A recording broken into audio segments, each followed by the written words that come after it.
If you were to bite off a kneecap, how would it look?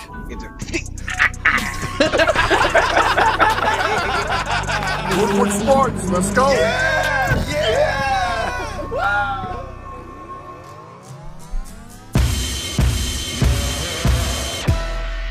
Happy Monday to you. Welcome to a brand new week right here at the Woodward Sports Network, Detroit's all-digital sports network. Thank you guys for waking up with us and watching on all of our platforms, Facebook, YouTube, Twitter, Twitch, and of course our app, which you can download right now. Do it so if you got to do something during the middle of the show, you can just put it on in the car and roll along with Woodward Sports. My name is Stick. Whew, man, what a weekend. To the right of me this morning. What it do? Baby, it's Jeff. There you go. Nailing it with your name. Baby. To your left. Baby. That's how you got to say it on this Morning Woodward Show. All like Jamal Williams. But it's Joey. Good morning. We back. And then, of course, in producer land, Art's going to put the camera on himself. Show us Art. No! Art? Nope. No! He's not camera ready? No! All right, there we go. And then, of course, Mr. Fish is here. Hello, Fish. Hello, buddy. I had a very exciting weekend, as I do every weekend, but this is a good weekend. New Zealand Rugby, shocker, they won. They'll win again this weekend. By the way, the Olympics, they happened. They did, and they you're finished. rocking a USA They started shirt. and they finished. And USA, I was shocked. They ended up winning the golds, 39-38. You shouldn't be shocked. So, We're the most what do you dominant know? nation in the entire Well, I was planet. shocked because we were down like 6 or 7 going into the 2 days left. It And ain't about how you start, Fishy. they ended up winning. China had a chance in women's boxing, and she lost to Lauren Price of Great Britain. Well, we're So going to talk they had a lot chance to about the tie, Olympics coming up and then they today. didn't We're also do it. going to talk about Charles Woodson going into the USA Hall also of had a Fame. chance to We're get going to talk another- about okay, Jared Goff thank you and for- training camp, and we're going to talk about Cade Cunningham. Olympics are coming up, Fish. I promise. We'll cover the Olympics. I promise. Did you And guys then, watch the closing ceremony yesterday? We'll talk about Olympics coming up, Fish. And then, of course, we have Miss Paige here before she goes back up to Central Michigan University, and she will be a part of Joey's news coming up. But obviously, the biggest news that happened yesterday for the entire city of Detroit, except for the Detroit Lions organization, Calvin Johnson inducted into the Hall of Fame. Did you guys both get a chance to watch his speech? Yes, so I want to start it off by saying horrible job to whoever planned Calvin Johnson's speech at the same time Cade Cunningham was making his debut. That could have been the worst timing in the world. I was actually on my flight home from my batch party, and I was going back and forth between the Pistons game and then Calvin Johnson. Which one did you guys end up watching? Because they're both at the same time. I was doing both. I was bouncing back and forth, and then when Calvin came on, I was able to catch the majority of it, but I was missing some of it. I felt bad to do this to our new guy Cade, but I had to watch that Calvin Johnson speech. Of course, it was just greatness that you had to be a part of. Amazing speech, and just the entire ceremony I think is probably my favorite ceremony in all of sports. Yeah, it's a great ceremony. I mean, if you're saying right now you didn't cry, you're lying. Because I shed a tear last night. It was great to hear Calvin, talk about his real feelings and talk about the injuries he went through, especially, already having an injury his rookie year and then battling through 9 seasons with that injury. That stood out to me, and obviously we expected him to thank the fans. That was a big deal for him, and didn't really mention the organization. Not surprised, but what an absolute failure on the part of the Detroit Lions. Like, I'm a Lions fan, love the organization, but they dropped the ball. Like, you knew this dude was getting inducted into the Hall of Fame. You knew that you had to make it right, and you still couldn't figure out a way to make it right before he went into the Hall of Fame. I mean, this is absolutely embarrassing. And around the country, they don't really know the drama, right, with Calvin. I mean, you go to Tampa Bay, they're not really going to inform you, oh, well, Calvin has money issues with the team and all that shit. But the fact that the Lions did not clean this up before yesterday, they have to be embarrassed. They're sitting there with egg on their face right now. One of the greatest wide receivers of all time goes in the Hall of Fame, and you don't even get mentioned, really. And the thing about it, too, when you watch the whole thing, it wasn't even a mention of the Lions as an organization. There was a mention of the Lions fans because he had to show love to the fans. But you look at every other person that took on their being inducted into the Hall of Fame yesterday, they all had something to say about the organization, something about the leaders of the team. Nothing for the Lions. No, it says a lot about the organization. Number one, for them to treat the leaders in receptions, receiving yards, and touchdown catches in franchise history, and to give him even, recently they gave him a puny offer for him to work the money back or whatever. Yeah, it's almost like community service that they it was like a jail sentence. Yeah. All right, we'll hook you up. Just come back, smile for a couple pictures, and we'll pay you back your couple million over the course of 3 years. Honestly, he's literally having to do community service to get his money back. And yes, I mean, by the letter of the law, he didn't fulfill his contract, so they have every right to keep that money. But if this was $20 million, fine, stand on your morals. This is $1.5 million.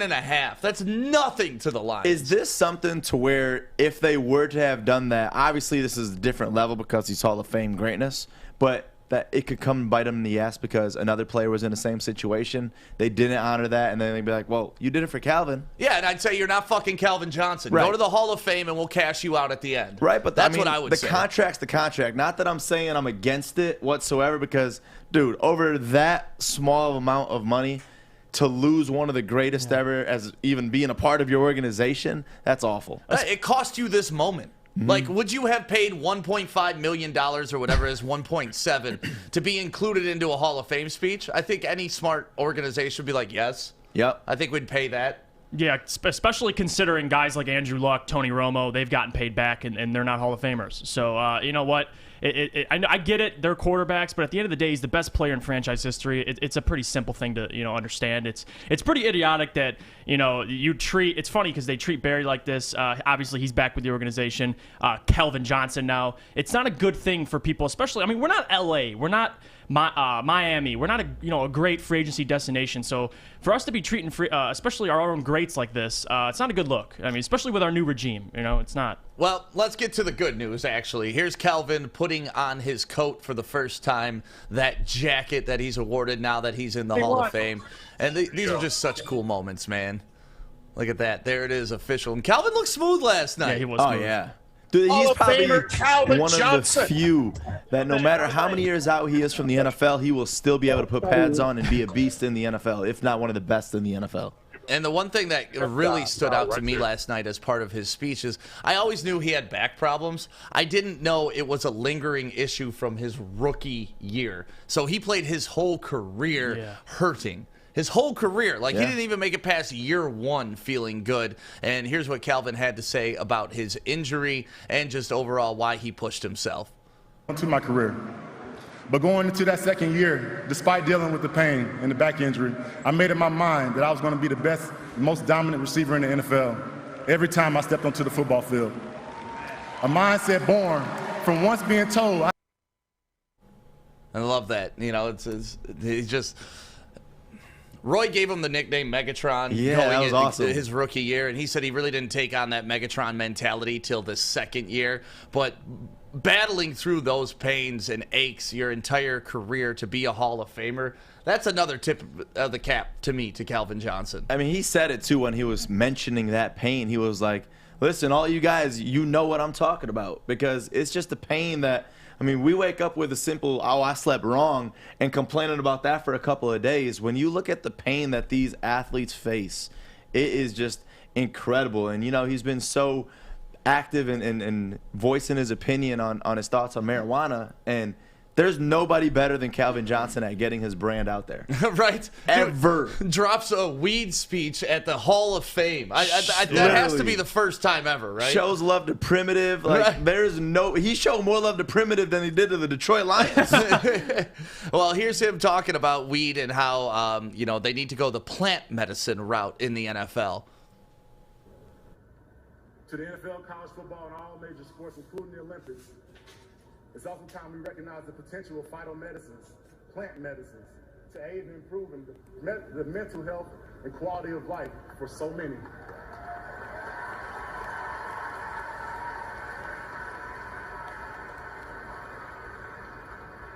These plants, primitive in nature, provide an alternative to their destructive counterparts, opioids. And that's huge, taking a shot at opioids, because we know the opioid, it is a pandemic inside the NFL for what those guys deal with opioids. But for him to drop, and it's a primitive plant. ding, hit him with the wink too. He knew damn well when he said, I want all of my supporters to stand up. Who was the first shot? Rob Sims, decked out hat, T-shirt, and all. But, I mean, he's deserved it, because he's the one taking a stance against the opioids in the NFL. Because, honestly, if it wasn't for Calvin Johnson, I wouldn't know it was that big of a problem. Because, literally, anything these athletes want, they go and they get it. And that's how they become addicted to this and mess up their entire careers. Yeah, well, the highlight of his speech to me was when he obviously thanked Detroit and its fans. I mean, it's nice that the Lions didn't get a mention, but Detroit and the fans did. And here's what Calvin had to say. Lions fans, the city of Detroit.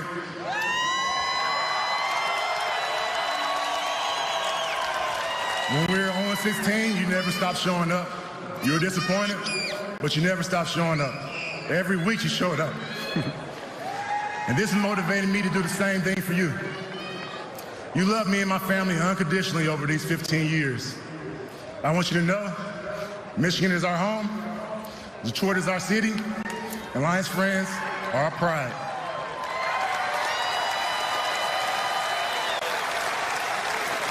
To all my teammates and coaches over the over all the levels I've played, could you please stand for a second? I'd like to give you some recognition. Please stand. All my teammates and coaches too. Come on, Swartz.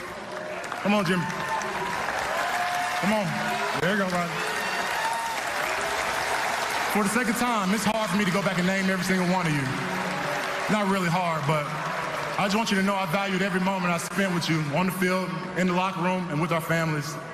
These relationships and friendships will last a lifetime. And I want you to know they've helped carry me to this moment right here. I'm thankful for each and every one of you. It's cool to see Stafford there supporting him. Yeah. Stafford was part of the inductee into the Hall of Fame. But, yeah, I mean, it's sad that the Lions organization didn't get thanked, but it's awesome that he can separate the two, the Lions fans and the people that actually root for him and the organization that didn't properly treat him right on the way out. So overall, great night for Calvin Johnson. Great night for Lions fans. Kind of a shitty night for the Lions organization, and hopefully they can work past that because I want to see Calvin at every single game. I want him to have fun. I want him to be smiling. He deserves it, so let's make it right to him. Another big moment last night in Detroit sports history. Cade Cunningham put on a Pistons uniform for the first time, and we will see how that went. We're going to cover Summer League basketball next right here on Woodward Sports. I'm looking to bring on another HVAC tech right now. We are recruiting 5 to 10 techs a month. We're looking to grow and expand. Every new tech we hire is from Northwestern Tech. The hands-on training is fantastic. They're always my first call. We love hiring Northwestern Tech grads. They come out trained and ready to work. Our program is only 10 and a half months, and our next classes are starting soon. So why wait? I'm looking to hire a graduate of Northwestern Tech. Northwestern Tech. Northwestern Tech. Northwestern Tech.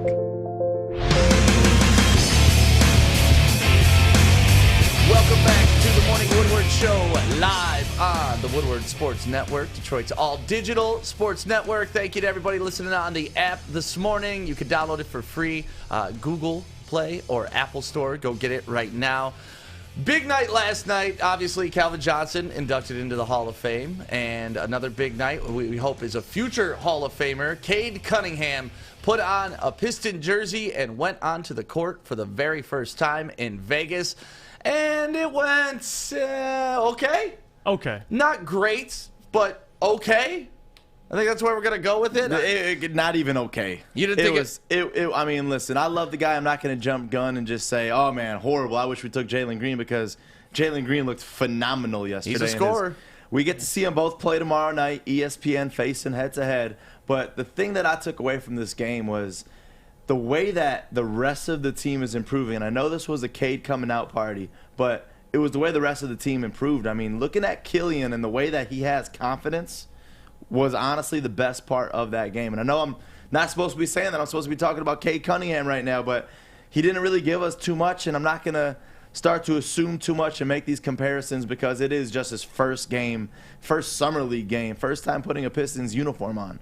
Yeah, he hasn't played in months, but yeah, still. What's up, Fish? Are you gonna? I told you he's not the greatest. No, I didn't. What are we doing here? We're gonna hype him up, think he's the greatest of all time. He plays one game in the Summer League, which is mostly rookie, second, third year, and we're gonna say He did okay. He didn't perform very well.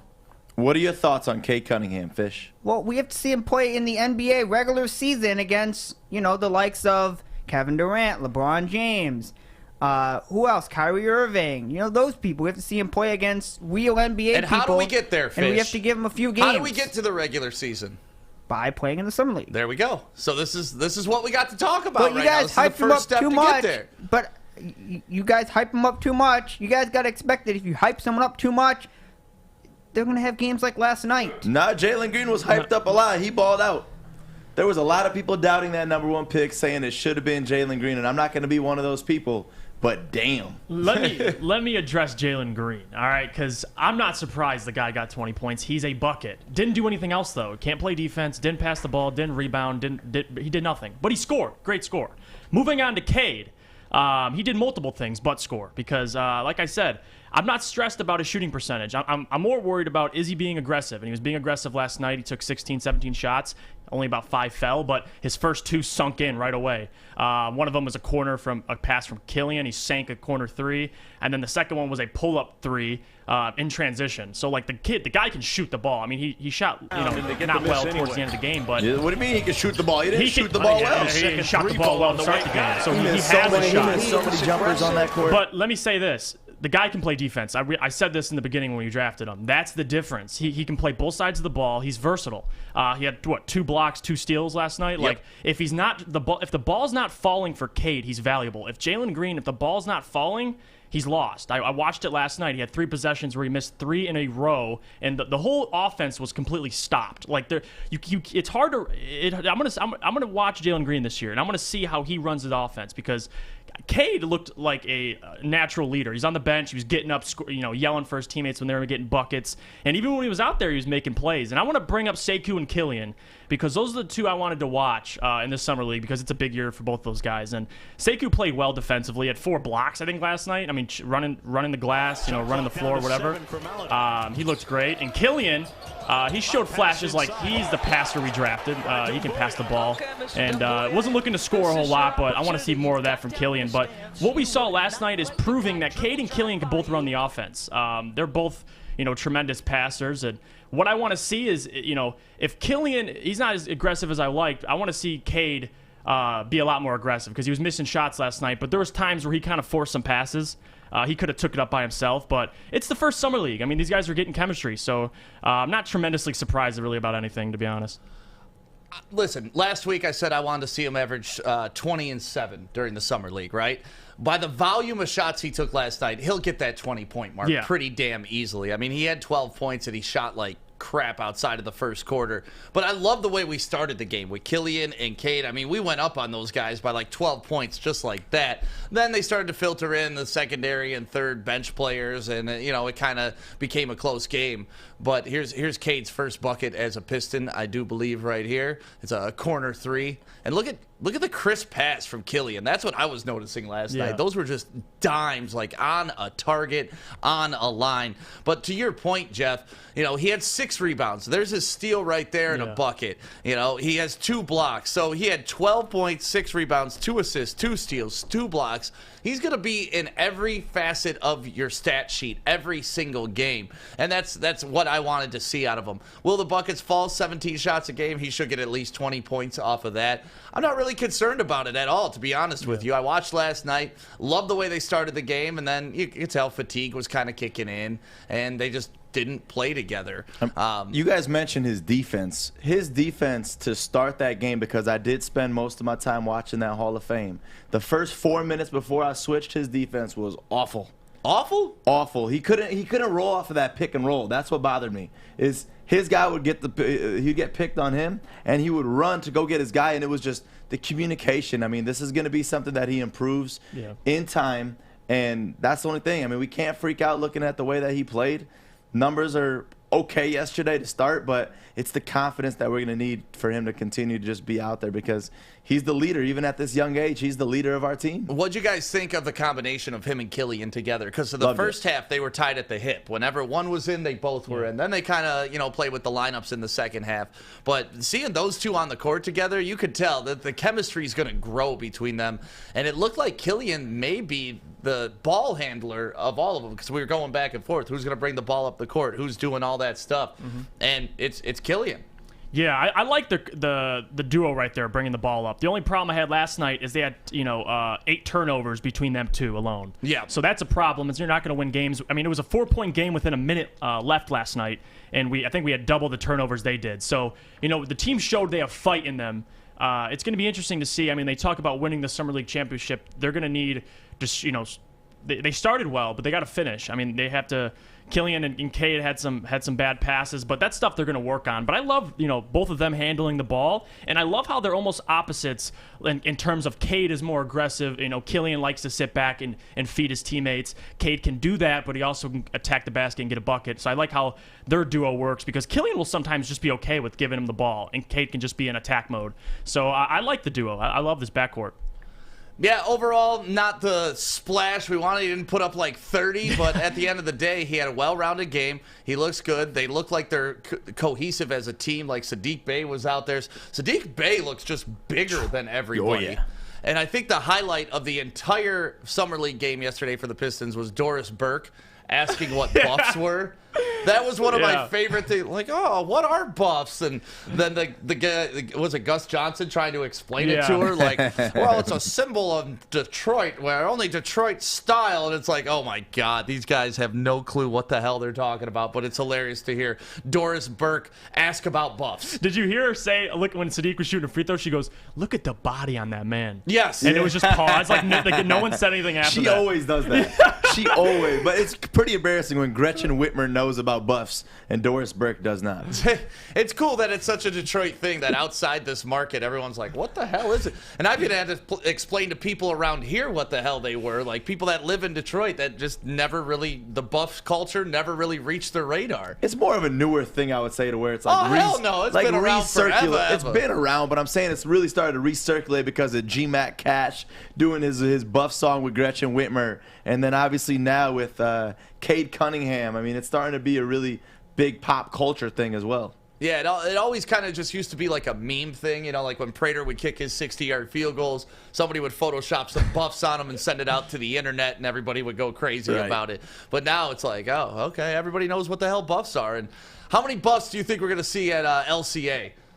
Oh, tons of buffs, especially the stunt Cade pulled when he got drafted, when he wore the buffs. He initiated it. It's already happening. Yeah, we were giving away a couple pair of buffs on our Instagram and our Twitter, and they came in. So I can't wait to call those people and say, hey, your prize is here. Come get your buffs. I want to see Art in some buffs. That's what I want. I'll tell you, you will never see me in some buffs. People get their heads chopped off for buffs in Detroit. Literally. I think people think it's a game. Like, if we're seeing somebody wear buffs at LCA, they're OGs. Like, they know some shit. Like, and they're not to be fucked with. Honestly, I feel like buffs got to be something that you can't purchase yourself. You got to be giving them. It's got to be donned to you. Seriously. Yeah. You gotta be a certain type. Now that you bring that up, getting your buffs in Detroit is like being knighted. Like like if you have a pair of buffs, for one, they're like $3,000, and for two, like I wouldn't wear them in public. There's no way. Trick comes out and like touches them to each one of your shoulder and then puts them on. That's a bucket list. that's how it's done. Then you would wear one and sacrifice getting your head chopped off. I'd just be like, Uncle Trick gave them to me, and they'd be like, oh, okay. So, well, we're gonna get the marquee matchup tomorrow night. I believe it is. It's gonna be Cade versus obviously Jalen Green, and then we can get a 1-to-1 comparison, because like I said, I feel Cade is more of a team player. Jalen Green is about his business and can put up buckets. But watching those two go head-to-head, they both are going to feel the pressure. And you saw what Jalen Green said. He wants to come at Cade. And Cade, step up to the challenge. Let's see that competitive nature that you got tomorrow night in Summer League. And the thing about it, Jalen Green is going to shine this season. He's on an awful team, so he's going to put up them points. He's going to be the one taking all these shot attempts. So don't overlook it. That's all I got to say. Yep, and make sure you don't overlook the grand opening. Speaking of Detroit stuff, T. Grizzly and his Grizzly Gas is going to be there at the grand opening of Levels in Centerline. It's a full-service retailer for all your medical and recreational needs, and the delivery is going to be amazing too. Nice, safe, easy to execute. So make sure that you go to the grand opening. It's happening not this Friday, but next Friday. We will be out at Levels. The whole show is going to be there broadcasting live. Plus, we're going to have our other shows out there. They got food trucks. Like I said, T. Grizzly and Grizzly Gas is going to be out there. It's going to be a great event, so make sure you come hang out at Levels. It's going on in Centerline August 20th. We will see you there with Woodward Sports. Tony is a third-generation logger that has a simple, practical approach to life and work. That's why his Coast DX342 knife is perfect for him. The stainless steel blade is rust-resistant and made for all-weather use. And the double roll-lock safety ensures that it will never inadvertently close when he doesn't want it to. That's why Coast is trusted tough. Good morning, everyone. Extra, read all about it. Let's get into Joey's news. Let's go. Hey, let's start this off with some Olympic talk because USA, Fish's second favorite country, passed China in gold medals on the final day yesterday. Men's and women's basketball brought home the gold medal. U.S. women's volleyball team secured its first ever Olympic gold medal with the win over Brazil, and just an overall amazing comeback for USA. Right, guys? You want me to talk? Oh, yeah. Okay, yeah. It was a great comeback. I was shocked they actually had a chance within the final few days, and they ended up getting the gold to beat China. That's a pretty good accomplishment. Yeah. Considering that China was so far ahead in the whole Olympics. There was never a doubt, Fish. We were going to win the golds. We were going to win the overall medal count. We were going to kick ass. I don't know if people were saying that on Monday and Tuesday of last week. Until Kevin Durant showed up and, right. And shut everyone up. And Fish, let's talk some soccer now too. How about this? I'm starting this all off for you because Lionel Messi leaving Barcelona after 17 seasons got super emotional in his final goodbye.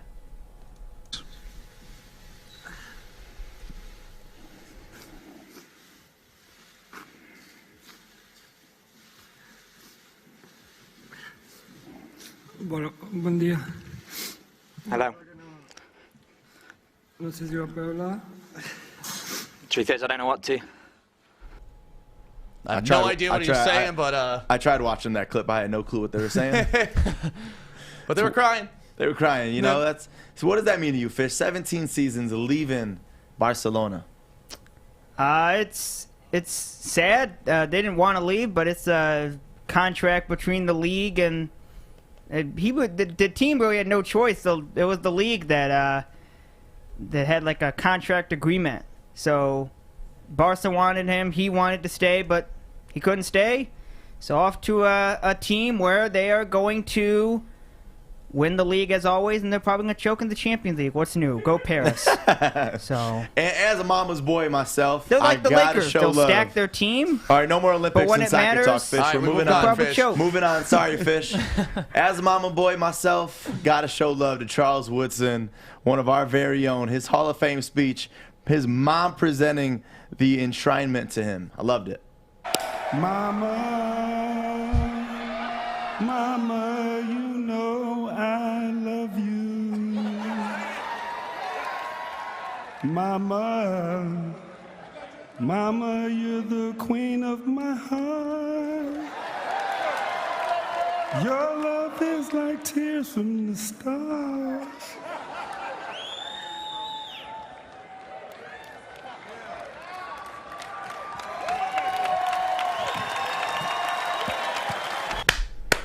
Hey, give it up, man. Give it up. I mean, I think he was expecting his mom to be like crying when he looked over, and she's just like, Oh, boy. Right. Please quit singing. Right. Please quit singing. Listen, like, real talk, I want that to be my ringtone. Like my alarm to wake up, Mama. Like, I thought that's all he was going to hit us with, just a little bit of a mama. Right. He sang the whole damn song. He went the whole verse on it. It was, yeah. Acapella. Mama.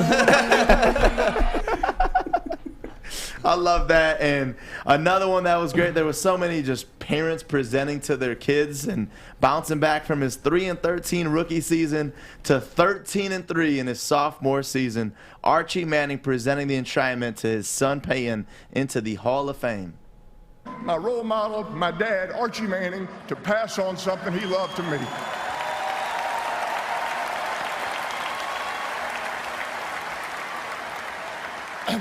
Dad, there's no one I would rather have or be more appropriate than you to welcome me to this stage. My dad enabled me. Pops right there. That's a legendary family, the Manning family. But Tom Brady in attendance, of course, Peyton had to throw a little jab at him. Next year, acceptance speeches will probably shrink to 4 minutes.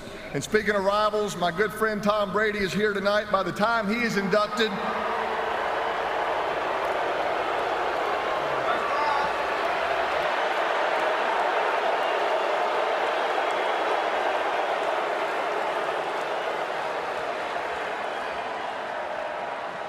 By the time Tom Brady is inducted in his first year of eligibility in the year 2035, he'll only have time to post his acceptance speech on his Instagram account. Gotta love Peyton Manning. Peyton and Tom Brady, their relationship is honestly one of my favorites. And I love how like funny he is about it, regardless of you saw the 11-6 Tom Brady versus Peyton Manning, and he's still taking jabs at him, man. Yeah. I love it. And of course, Calvin Johnson. We played that video earlier. Just overall, one of my favorite events in all of sports. I said that earlier. And another thing in my favorite in sports is fighting, especially fighting in practice. One person I would never fight in my life, Aaron freaking Donald. Oh, God.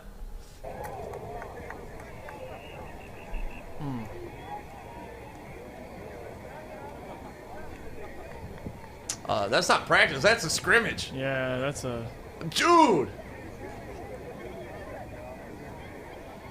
Getting physical on... Love it. You love to see it, though. Yeah. You absolutely love to see it. Man, if that was Penei Sewell, like, in locking helmets with Aaron Donald, I love it. Like, Yeah. Don't back down from that bully, man. Right. That was just, come on, against Aaron Donald, do not do that. Don't ever try fighting Aaron Donald.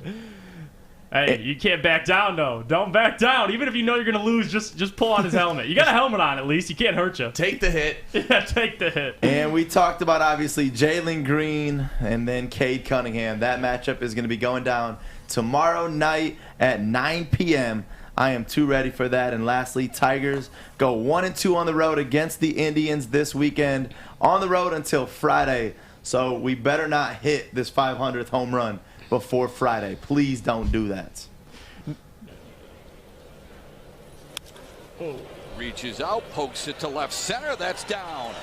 Yeah. Another run will score. Haas hurries home. Jamer Candelario aggressively into second base. An RBI double for Candelario. There were some good plays in that game, but just did not finish out strong. No, it was. I mean, it was a tie game through the 7th inning. Then a 2-run shot put us down 7-5, and next thing you know, bada boom, bada bing, you got yourself an L. Got a bada boom, bada bing. Yep. And I got to give a shout out to my people at Northwestern Tech, because Northwestern Tech is where it's at, and we got to show love to them because it's a 10.5-month hands-on HVAC program that if you're in that position right now where you're thinking about, I don't really love my job and I'm trying to consider something new, look no other than visiting northwesterntech.edu right now, because they are known for being that HVAC school that works. That's right. Are we going to break? Yeah, killing it, Art. Hey, it's Joey from Woodward Sports at my favorite downtown Fenton, Bridge Street Exchange. Let's go check out their beautiful store. You know we love Michigan summers. Got to turn up on the lake, pre-made mixed drinks. They even got their own beautiful Bridge Street Exchange t-shirts. I got mine on. Jewelry, they got you here. I got mine on. Titanium Buzz. If you're not quite ready to ask that big question yet with the jewelry, Look nice for your girl. They got polos. And last but not least, the most comfortable shoes on the planet. Hey Dude. They're literally called Hey Dude. Shop here at Bridge Street Exchange, downtown Fenton. Support a locally owned business. Hey, I'm going to talk to you with some Olympic news here. Allison Felix is now the most decorated U.S. track and field athlete in Olympic history. Now, this past weekend, Felix took home her 11th Olympic medal after getting gold in the 4x400 meter relay. It was Felix's 11th Olympic medal, but her 7th gold. Now, Felix has been through 5 Olympic Games already, starting when she was 18 years old. Now, I wrote a story on Allison Felix qualifying for these games and how she has a daughter now. So she just got a gold medal after having a child, which is just shows how awesome women are. How resilient their bodies are. Yeah, how can you just be the best in the world after literally birthing a child? How long ago was the child, you said? She's young. She's either 2 or 3, so pretty recent. I mean, she has to be training for these games for I don't know how many years. Seeing how ripped she looked back into shape just like that, that's impressive. I know. Her stomach just went right back to normal, which is absolutely insane. Yeah, now, I'm women looking, have I'm looking actually... at my stomach thinking how I could give birth to this baby and then snap maybe back to yours normal. can look like that afterwards. No, women have actually dominated the Olympics this year. Out of 113 total American medals, women have won 66 of them. So women have actually done very well for themselves, and they have to actually beat their women overall medals as previous years. As we should. As we should. Our women here have it better than a lot of places in the world. I agree. They have a lot more opportunities, so they should be dominating other countries, and I love that. Congratulations, women. Good job, women. Woo-hoo. Appreciate you. Yeah. Now, keeping up with more Olympic news, Germany's modern pentathlon coach, Kim Rasner, has been disqualified from the Tokyo 2020 Olympic Games for hitting a horse. Now, after reviewing this video footage, it shows Miss Rasner appearing to strike a horse named Saint Boy, which was ridden by her athlete, Anadika Shulu. I'm so sorry if I mispronounced that. Now, she punched it with her fist during the riding discipline of the women's modern pentathlon competition, resulting in a black card. Now, Shulu was seen visibly struggling to control Saint Boy, the horse that she was assigned to jump with, causing her to ask her coach to help her out, trying to get her horse getting back to, actually competing. But I don't think it should have resulted in him being punched. Now, athletes in the pentathlon are assigned horses to compete at random and are only given about 20 minutes prior to the games to bond with their horse, so they have no idea how this horse is actually going to react during these games, which in her unfortunate circumstance was negatively. I absolutely love that, though. Yeah. I love it. So he just bitch slapped the horse and it didn't go well for him, is what you're saying? Nope. So he wasn't doing his job. He wasn't, competing like the other horses. So the trainer was like, "Oh, what do I do?" And then just punched. Let me just bitch slap him. Yep. So yeah, I mean, obviously, the way horses is so weird. The way people, when they train horses and stuff like that, they think they're treating them like gold and giving them these great lives, but really they're getting spurs in the side, they're getting whipped, they're getting punched, they're getting crazy. But in this specific event, the way the event kicks off is they just randomly select a horse and give it to you, and that's your horse to compete with. So nobody really has a bond with their horse. There's no connection with them, and if the horse thinks you're an asshole and decides not to jump, guess what? You're losing your gold medal thing you've trained for 4 years just because this horse was like, meh, sorry, I don't like you. And I saw some people tweeting about it. It was like, oh, imagine training your whole life just to have some horse decide that you're not going to win. But at the same time, the horse isn't getting a medal. The horse doesn't get any of the accolades. He just wants to sleep. Yeah, the horse just wants to be a horse. So why are you putting this pressure on this horse when it's your damn fault that you picked a sport where you got to ride around on an animal? I feel like the whole event is just going to have to be, looked at now because they're like, maybe we should kind of change the rules a little bit. They tried to do this to make it a little more difficult for the athletes to be like, okay, if you can do it with this horse, you should be able to do it with this one. It shouldn't come down to the actual horse. But then again, if the event is with it and it doesn't do anything, you're just kind of like, hey, I don't have anything else to do. So. Right. it kind of stinks, and it stunk for that specific athlete, and it really stunk for the horse that it got hurt while he was just trying to compete. I don't know. Man. It must have been those giant sumo wrestlers that they had on the course that scared the hell out of the horse. He's like, I'm not going near that. That was stupid too. Isn't it weird that we just beat the shit out of horses when we're racing them? Like they're hitting the shit out of them. Like it's just like I wouldn't do shit if I was a horse. I'd be like, fuck you, I'm laying down. You're not gonna keep hitting me. Hey, that might be a reason why I've never rode a horse in my life, because just the thought of having to trust a freaking horse. A horse! It's a horse. Like you don't know what the hell this horse is thinking. You don't know what kind of day this horse is having. But I'm gonna go out there and ride it and whip the thing. Hey, to your point, my mother didn't know what kind of horse or day her horse was having. She got kicked in the face. So you know what? After she got kicked in the face by a horse, I was like, count me out of that, whatever that is. Did she get back on the horse? No, she's done. She's done with horses now. Have you ever been bucked by a horse? Yes. It sucks. Been what by a horse? Bucked, like where they buck you off. Like you're like 20, 30 feet in the air, it feels like, and you land right on your ass. It sucks. Yeah, I got thrown into a wall by a horse before. Like, yeah. How many times have you went? This is the most. I've ridden a horse. I've ridden tons of horses. This is the most white people shit I've ever seen in my life. To where you're gonna get thrown into a wall and all of a sudden get back up saying, "Let's go horseback riding." Yeah, Arabic people don't ride horses around the no, desert. we don't. No, Hell no, it's we just don't. those white people. Yep, we don't ride. There's point one Chaldean person that has ever ridden a horse in their entire life. You ain't gonna find one. Come on, that'd be sick. You pull up to your wedding on 2 horses. Wouldn't that be so cool? Is that what you're doing for your wedding, Hell Joey? no, it ain't. I'm riding a party bus. You heard of one of those? The only way that I'm getting invited is if I ride a donkey into Joey's wedding. That's the only way it's happening. I'll get a camel. I don't care. All right, now, easy. Yeah, what'd you mean by that, Jeff? What'd you mean by that? I think Jeff's too innocent to even know what he just did. He had no clue. It's all good. It's because he's Arabic. Right? It's all good, Jeffrey. It's all right. You got camels.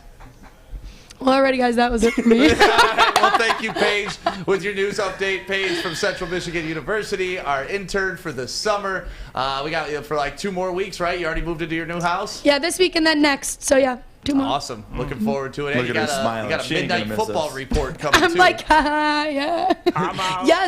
Yes. Last night I went to Clarenceville High School to get a recap on their football starting out with their season. They had a midnight practice, so I got some footage last night. I'll have a package for you guys tomorrow. Just couldn't have a 12 a.m. to 7 a.m. turnaround time editing that, so it'll be on the show tomorrow. That's awesome. And now let's get into what's trending with Jeff. Oh, I got some good videos today on what's trending with Jeff. For the first one, listen, there's a guy that goes by Bod Lefty on Instagram, and he does ridiculous trick shots, and you guys need to see the difficulty of these shots. Here's a couple shots this man's hit.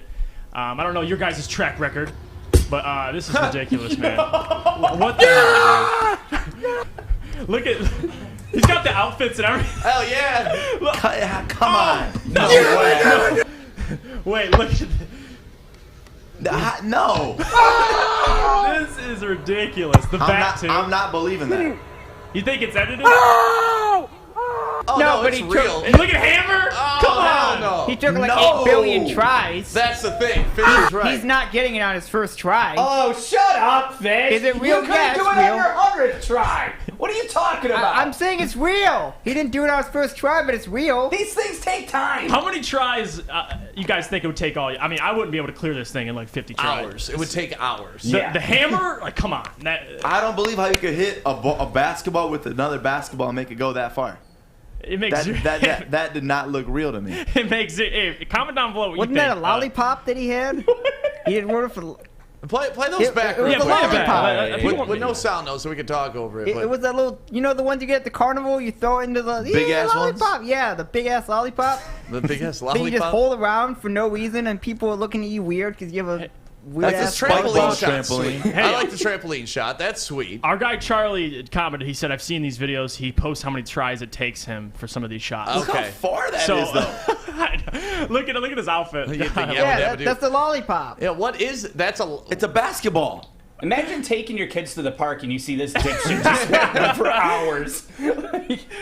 Yeah, I mean, I would just tell my son, you can't do this. That's crazy. You can't go. We're going home. We're going home. Well, you see they're at different parks, so you know he's getting kicked out of those schools. Like, sir, you've been here 40 hours. Stop. And for the next video, listen, the dunk contest, I mean, I feel like every one of these guys have pretty much done every damn dunk you can do, but some of these really athletic guys, like some of these competitions, they invent new dunks. And look at the shit they're doing over there. Look at this. Back. Oh. Okay. Backflip. I don't know who can do something like that. Maybe Giannis, or who can do a backflip and then leap off the ground. Maybe Zion. Blake Griffin, he could jump over cars. Kia. Yeah, if Blake's doing all that crap in Brooklyn, I'm sure he can do this now. He's all of a sudden athletic. No, but honestly, that's got to be the next evolution for the dunk contest, right? Start to include more props, stuff like that. Yeah. Like add to it, because right now I think every dunk that could ever be invented has already been dunked. Like that's why nobody enters a dunk contest anymore to make it sweet. I liked it this year, but I know I think I was the only one in this room that liked the dunk contest. You were the only one in the whole country. yeah. See, there you go. But I liked how they had it during halftime and made it quick. I love that part. That part was sweet that it was just quick during halftime, but the overall, I mean, it's just tough. But I want to see like a moat with crocodiles in front of it. Like I want to see people like jumping off of motorcycles. Jump over a shark tank? Yeah, just whatever. Just something different. Have some fire. You know, just do it all. I want to see some more dunks. But I guess we could start there. Moving on, the next video. Stick, I want to know... Okay, listen, if you're training baseball to young kids, like using a tee, and you're teaching them how to swing, imagine going through something like this, where my guy just had the worst luck in the world. Oh, no. Oh, God. Why is he standing there? Oh. Like, why the hell would you be standing there? Yo, it didn't hit him in the dick, though. It was right in the sternum. Oh, it was right in the God. That was clean contact, though. The kid didn't give a damn, dude. Like, I'm confused. Oh. I think he was showing him just how to swing, not to swing, and he just said, the kid's an idiot, though. The coach is an idiot. Yeah, both of them are an idiot. They're both idiots. I definitely don't know if the kid was supposed to swing towards him. I get that, but you don't stand in front of a loaded gun. You don't stand in front in front of a tee. But I think the kid was supposed to hit the other way, and the kid just decided look to how go the tee was lined up. Yeah, he saw it. He knew where he was going. Yeah, the kid was hitting perfectly. Show that again. Look at. I love how patient he's in the batter's box. Okay. He's standing right in front of the way. Right. Literally, look at that's a line drive right to the sternum. Dude, imagine what that coach has done in the past to where that kid thought, I'm going to hit this ball. Dude, I can watch it all day. He's got some dirt on the coach, man. He's smacking it right in the That's a nice sound, too. Yeah, he's got good contact. Yeah. The ping, and then right off his stomach, man. I just love the innocence of the coach. He's just like, hey, slowly turn your hips. And he just gets smacked in the chest with a ball. Like, he's probably like, screw this, I'm going home. I went to high school with a kid, and he was at the batting cages. And, you know, the batting cage, once the light goes out, it usually gives you one more that shoots across. Oh, shoot. And he was a left-handed batter, so he had to walk across the plate to get out of the batting cage. And, like, he, like, turned and faced the batting cage where the ball was coming from. took a 70-mile-an-hour batting cage ball right to the nuts, bro.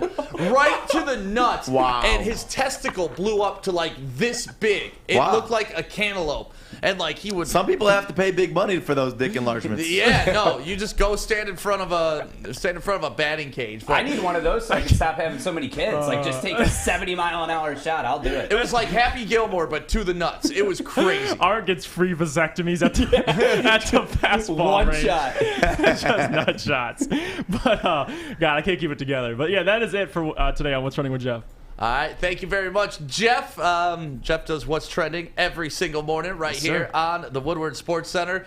God, I did it again. Woodward Sports Network. We know what you've been watching all weekend. Yeah, Woodward Sports Network. And coming up, Joey was out of town this weekend, had a little bachelor party going on, and some insanity ensued, and I know you guys want to hear about some of the funny stories that went down.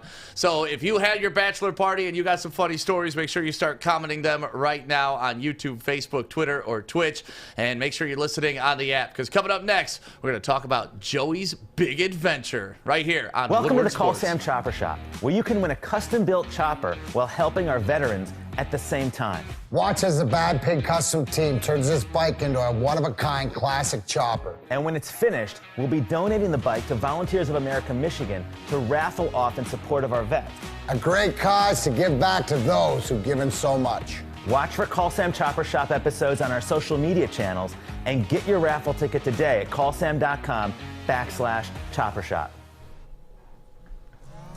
Welcome back. It is the Morning Woodward Show right here on the Woodward Sports Network, Detroit's all-digital sports network. So thank you for watching on all of our platforms, YouTube, Facebook, Twitter, and Twitch. And, of course, our app, which is available for download in the Google Play or Apple Store. So, Joey, you got a little bit of tan on you right now. You do, too. A little bit of a tan.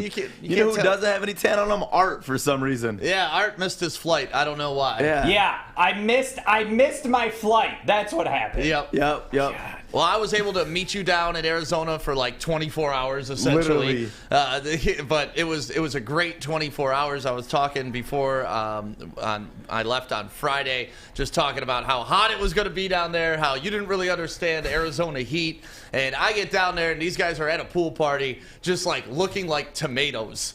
That's all, like, everybody was all beet red. They've been drinking all day, but overall, it was a good experience. How did you enjoy your bachelor party? Man, it has been a while since I've actually drank because I'm not that big of a drinker, but I was out there with, obviously, my family. I had my uncle and my brothers, and being around them, and then adding you to the mix led me to just drinking a lot. And, yes, not the best time to go to Arizona to start this off. Right. It was definitely really hot. And you cannot do anything out there in Arizona heat besides try and find some shade and drink a shit ton of water. And we did that. We found some shade. We did. We found some shade. But overall, it was a good weekend. You know, being out there. What I love about Arizona is how many people. It's literally like, I don't know. It's between Atlanta and Arizona to where everybody from Michigan loves to go. Yep. And there was so many Michiganders that we met out there. Yeah, I was walking around with my Dan Campbell kneecap shirt on at the pool, and the guy's like, "No way!" And he had like Dan Campbell kneecap shirt on too. Oh, that's sweet. It was great. There were tons of Michigan people down there. We went to this one pool party, and Joey's boys, they reserved a booth for him and everything. And we get there. What was the booth, Joey? A freaking picnic table. Like a picnic table from a park picnic table. I don't know how much money they spent to get that, but I know it was not cheap. But you pull up, it was literally a picnic table. And in my head, I'm just thinking, how are my boys going to be bringing girls back to this booth saying, "Hey, girl, come on back to my picnic table. Come sit at my picnic table, girl." That's a tough bargaining chip. I mean, Yeah. That's tough. Here's one of my favorite pictures. This is, they brought out a sign for Joey. Oh, boy. And we edited the sign. Oh, okay. But just think about what that word is going to be. That's funny. But check out those picnic tables behind. That was the picnic table. Oh, that's my God. That was your VIP booth. Was a picnic table. That's where the girls come back to. Yes. The picnic table. Now, luckily, Joey and his brothers were able to finagle like an actual booth, and it was really, really nice. Here's a quick look at the club that we were at for that one-day party. Dude, they were wild. Check out our boy Justin. Oh, my gosh. Oh, my gosh. Have you seen this video? Nope. Oh, boy. Yeah. Joey had his dance going the whole time. Like, eh. I don't know who that girl was. Just a friend.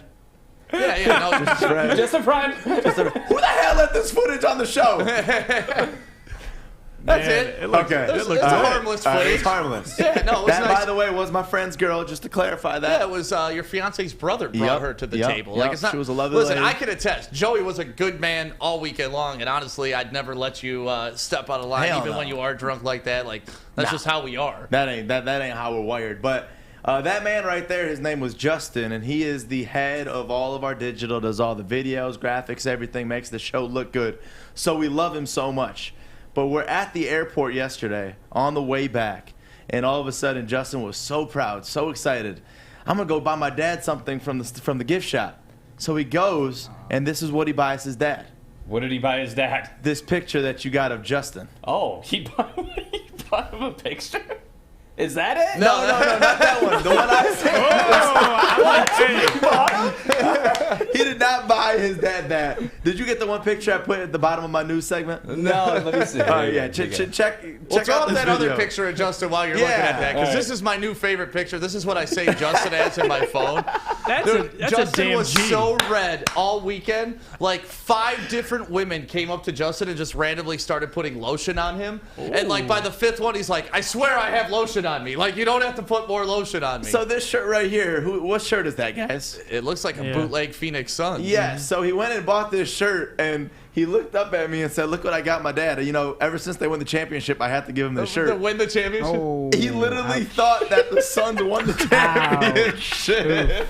Justin, sports, he knows it. But the best part is, Justin literally makes graphics saying Bucks win first championship, like things like that. He's Ron Burgundy, man. Yes. Whatever you write, Justin will put on there. Yes. Like whether it's right or wrong, he's Ron Burgundy. There's nothing wrong with that. So that was definitely amazing. I really wish though that he would have just framed this picture and given it to his dad. Like that would have been great. Yeah, it's not a bad picture. He looks like the smoothest criminal in the back. Look at him with the drink. He's just got that look in his eyes. Like she got part red on her bikini or orange, whatever color that is. Justin's chest is darker than that. And another funny story from the weekend is I was sleeping and all of a sudden I hear 4 dudes talking around me like, "Look at the size of that. Oh my God." 2:30 in the morning. Do we got to wake him up? Do we got to wake him up? What is going on? Is that a Saturday? I was up at that time. Yeah. There was a spider about this big over my bed and it was right on the wall behind me, like right here. Oh. And I'm hearing these guys all freaking out. It's like 1 in the They're morning. probably watching the rugby, right? Yeah.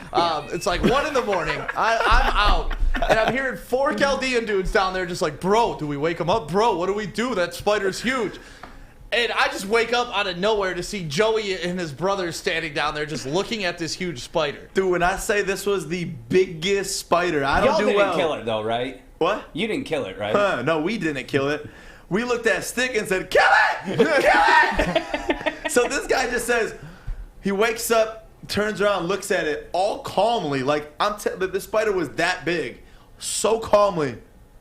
"Oh, it's a big spider. Go get me a magazine." Get a magazine and just kills this thing. And the biggest thump I've ever heard in my entire life when he hit this spider and it hit the floor. That's how big this spider was. It was huge. It was a huge. Like one of those Black Widows or something? It was called a crab spider or whatever. We looked it up. It was a big boy. Don't look up crab spiders. Yeah, It'll ruin your day. do that. Oh my God, this thing is terrifying. Yeah. Jesus Christ. It says it's not poisonous, so that was comforting. Ooh. What's up, Fish? Joey, can I ask you one question? Yes. And we were not watching rugby. Damn it. Everyone's probably asking the same question. Why'd you choose Arizona? Honestly, my future brother-in-law told me it was a good spot to go party, and I've never been, so I was like, you know what? Why not? Can I? Yeah, that's what I woke up to, looking down over my bed. I will add this. My aunt lives in Arizona, and she's seen plenty of scorpions. That's a big thing down there? I would have rather taken the crab spider than the scorpion. Scorpions are like in the house. That's like, they just messed up. walk around your house. It's weird.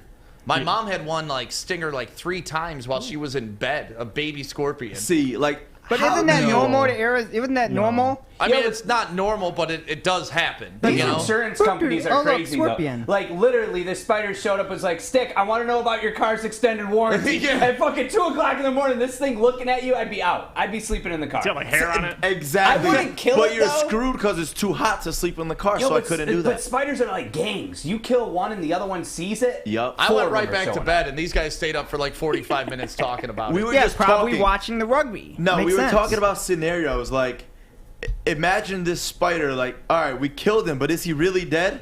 If there was one, there's got to be brothers. Yeah. Like, just the things going on in our head, like, it was the worst sleep of my entire life. You've seen those videos when they kill the spider and it's like 1,000 come out. What if Stick just slapped it and things just started going over the wall? That would have been it for me. Like, that's enough for me. Like, but a spider, I mean, just kill it, move on with your day. I would have burnt the whole house down. You got to at that point. You have to at that point. Other than that, Joey, did you have a good time? Like, was it fun? Great time. That's the thing about it. Like, how we were only there for like 2.5 days, but we're. Oh boy. Oh, there's. What more is going? That's the last picture that I have. Okay. It's just people drinking. Yeah, and that's an innocent picture. Yeah, innocent. We're just popping. That's bottles. Joey's fiance's brother. But So you guys like, are acting like some shit went down because every time I'm like, I got one more picture, you're like, no. Yeah, because I don't know what was being taken. These are all off of Stick's camera roll. he doesn't know what else is on my camera roll. Listen, a picture could look way worse than what it is. That is true. So You it could could interpret literally it. be me at the time I freaking hugged our waitress or something to make it look horrible. Yeah. No, Joey was super well behaved. He was doing this little like dance like in the middle of the hallway the whole time, like just greeting people, asking girls random questions as they walk by. Let's not say the question I asked. No, I won't. But yeah, Justin being That's Justin. my favorite. Oh yeah, I love it. Please gift that. Yes. Somebody. GIF it, whatever the heck you call it. But overall, it was a good, 24 hours. I love that dance. Honestly, that's all Joey was doing. Don't talk about my belly. Oh, so you see this girl in the blue right there? Yeah. Okay, so we get some bottles of champagne, right? And they're like, spray us with the champagne. What the fuck? Yeah, so this one girl starts shaking up the champagne and all that, and her and her friend are standing there, and the girl in the blue hands me her phone. She goes, can you record this? And I say, okay, I'll record this. But she hands me her phone on Snapchat. Oh, boy. So, I record it, and then I immediately post it to her story. Oh, no. No, that's not the only oh, no. What did you record? It was like her getting champagne showered, and I was zooming in on her ass and stuff like that. And so I put it on her Snap story. 30 seconds later, her shit just starts blowing up. Like people calling her a whore, all these things. Like, I can't believe what you're doing out in Arizona. They were from California, Chaldean girls from California. And they're Stick didn't even know they existed. You're fucking with white boys and stuff like that. Like, she was getting roasted. For the next hour, this chick is just doing damage control on her phone. And I felt awful, but also at the same time, why have me record on Snapchat? No, because what she wanted you to do, there's a feature on Snapchat to where you can record it in the bottom corner. You could just save it. Yeah, but why? Anywhere. You know, I also have a camera on my phone that records and just saves it. I never understood that. I use the Snapchats for just saving photos and videos. And why? You have a camera. Because it has a timer. I know when it's a minute long, and it's just convenient. I don't know. Okay.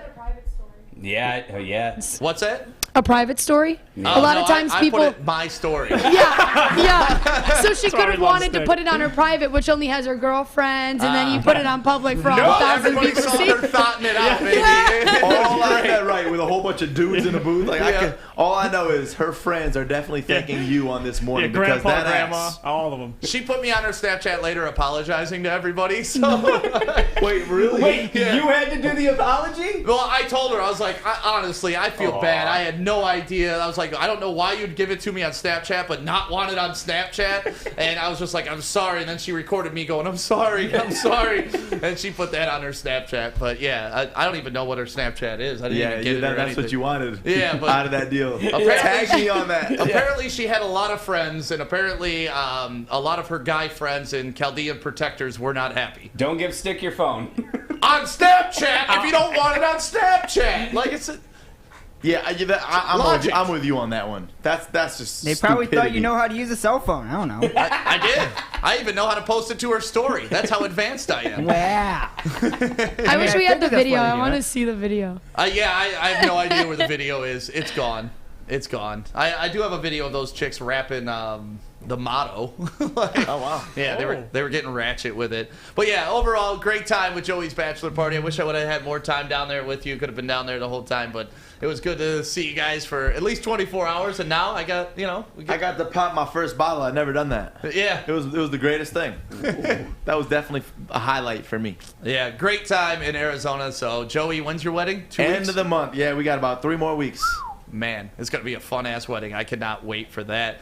And I cannot wait to see more of Jared Goff in the preseason because he's been looking good in practice. They had some 11-on-11 drills over the weekend, and we're going to talk about that and show you a touchdown to T.J. Hawkinson coming up next right here on the Woodward Sports Network. Hi, I'm David Hall from Hall Financial. And at Hall Financial, we treat our clients like family.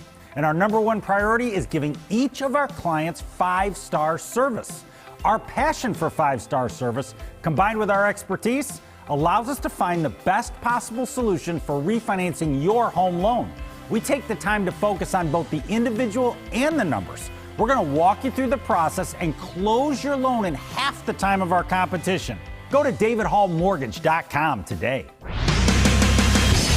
Welcome back to the Morning Woodward Show, live on the Woodward Sports Network, Detroit's all-digital sports network. Thank you guys for waking up, being a part of the conversation, dropping your comments, and talking about Joey's bachelor party. I love the comments about, wow, what happened to Joey's chest hair? Yep, I trimmed it all up, and then there was a girl that was ripping on me for trimming my chest hair. I was pissed. Yeah, and then she went and licked somebody with a bunch of chest hair. Literally, which was that weird. was crazy. Yeah.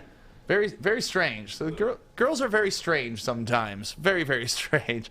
But overall, great weekend, and it looked like to be a good weekend for the Lions. Not only did they have like their fan fest going on downtown, but Jared Goff looked pretty solid in 11-on-11 drills, and pretty much all our wide receivers were out. Like Tyrell Williams was out, Quintez Cephas was out, Perriman was out. So we got to see a lot of Amon-Ra, and a couple other young guys got into the mix. But overall, this weekend looked really good for Jared Goff, which we kind of heard he's been afraid to throw downfield. He's been just doing a lot of check downs, and even Jared Goff will tell you, hey, the check downs are my friend, so don't be surprised if he does a lot of check downs. But seeing him get in the rhythm of the offense and getting these guys back on the field and rolling like they were over the weekend was a positive sign.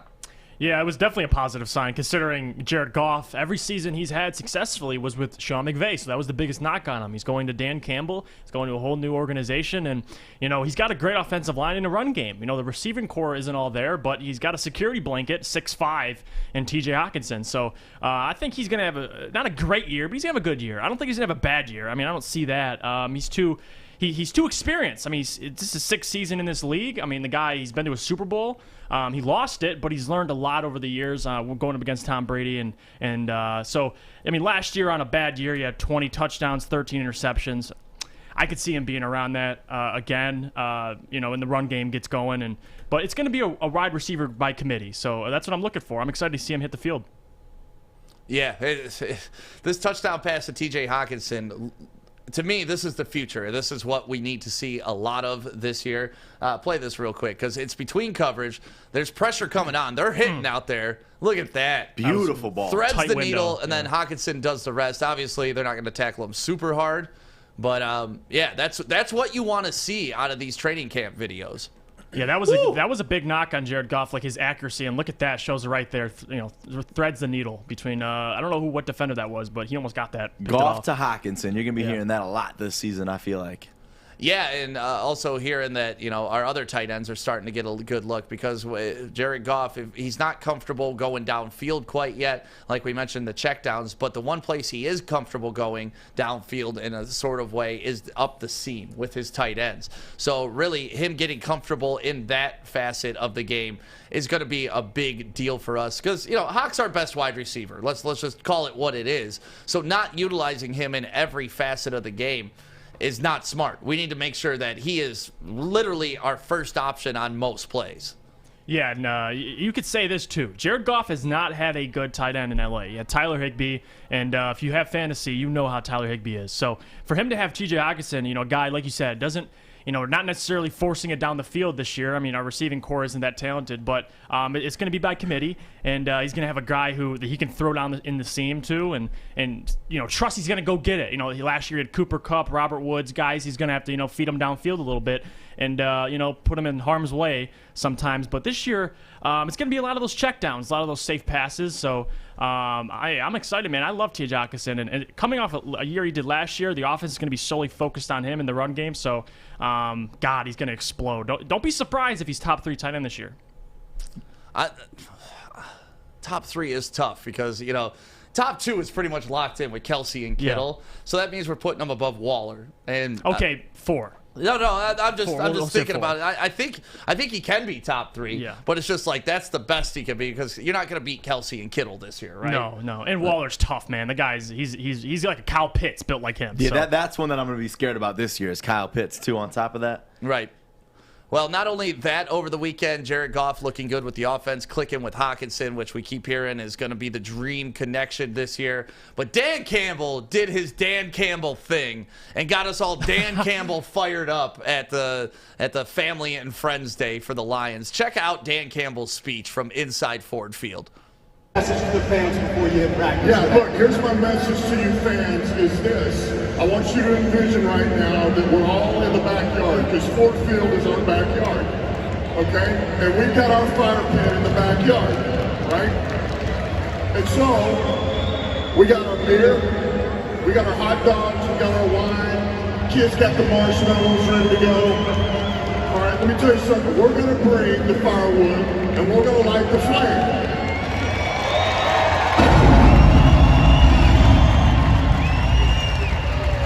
But you guys know at some point it gets late in the night, man. And you really want to see the show and see how high you can get this thing to burn. You'll douse it with gasoline, and that's what we need from you. All right?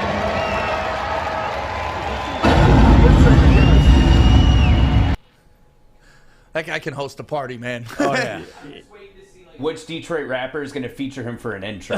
Like, for real, like, we got the fire, we got the gasoline, and then it drops into a Detroit track, I'd be all about it.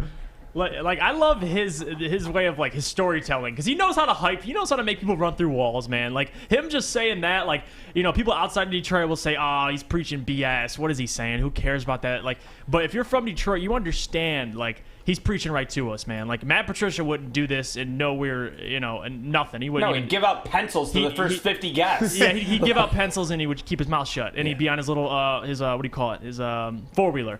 But now we got Dan Campbell, and man, he's leading the pack. I love his speeches. I love it. Yeah, I thought it was great. Yesterday when I was watching Calvin Johnson's ceremony and seeing all those Matthew Stafford lobs up, it made me realize what we really missed out on now with our receiving core and seeing who's going to be that future Calvin Johnson for our organization. It's crazy, like, seeing all those highlights coming out of Detroit. Look at him. Just beast mode out there. Yeah. I mean, those were special days, and sometimes you don't realize how good you have it until it's gone, right? You don't know what you got till it's gone. For real, though. But I think we all knew what Calvin was. It's just after you watch him play for 8 years, you take it for granted. Like, look at that stat line. Right. 329 yards and a touchdown. That was against the Cowboys when he absolutely lit them up. Because that's the thing. I mean, we still, even though we had all of that, still weren't really winning games. And you know what? It was kind of sad to hear Calvin mention that in his speech. Like, the fact that he had to say, even when we were 0-16, it was like, oh, As man. a Hall of Famer, having to say that you were once 0-16, that is crazy. And he's honestly the first Hall of Famer to ever be inducted after going 0-16. Wow. The one thing that I couldn't help but notice during the Hall of Fame speech was how many, like, not only Calvin Johnson haters, but Lions haters were like, the man didn't get Lions anything. And it's like, you look at the stats, he was an incredible performer. Like, regardless of the 0-16 season and the lackluster performance from the other people in the Lions organization, like, Calvin brought it every single time, and you have to give him his flowers for that. I mean, the thing about it, a wide receiver is not going to win you a championship. Yeah. It's going to take more than that. It's going to be a quarterback, because you're not touching the ball every single play. Obviously, he did all he can, and we appreciate him for his time here. But it is way more than just a wide receiver, as we have seen here in Detroit. Yeah, but you can say that about every position in football. Like, anybody, because that was always the safety net for Stafford fans. It's like, oh, well, it's a team game. And it's like, yeah, I get that it's a team game. But if you're that dude, you're that dude, no matter if it's a team game or not. Like, it takes more than a right tackle to win a championship. It takes more than a linebacker. Like, correct, it is a team game, but this was about individual accolades. And you cannot say that Calvin Johnson did not earn those numbers individually as well, because you look at some of those going up over 3 guys catching the ball, 329 yards in a game. If that's not greatness, I don't know what your measurement is. Like, even in the 0-16 season, having multiple quarterbacks, I think he had like 1,400 yards and like 10 touchdowns. Like, that's ridiculous, man. Like, there's a lot of guys now that if you don't have a quarterback, that's a main reason why they don't succeed. And Kelvin didn't give a damn. Just throw it up and he'll do the rest. Yeah. And outside of his rookie season, he was over 1,000 yards every single year. Yeah. So, yeah, anybody who says Calvin Johnson is not a Hall of Famer is stupid. Hey, real quick, Yusuf just came up with a great concept. Trick featuring Dan Campbell. Welcome to Detroit Part 2. I like it. We need it. I like it. We need it. I love it. Have Dan Campbell drinking coffee to start it off. But it should just be an entire diss track against Matt Patricia. Biting those kneecaps off. Starting out like Tupac. That's why, you fat motherfucker. Yeah, great. That would be great. So, yeah, we're looking forward to big things out of Jared Goff this season and obviously big things out of the Lions.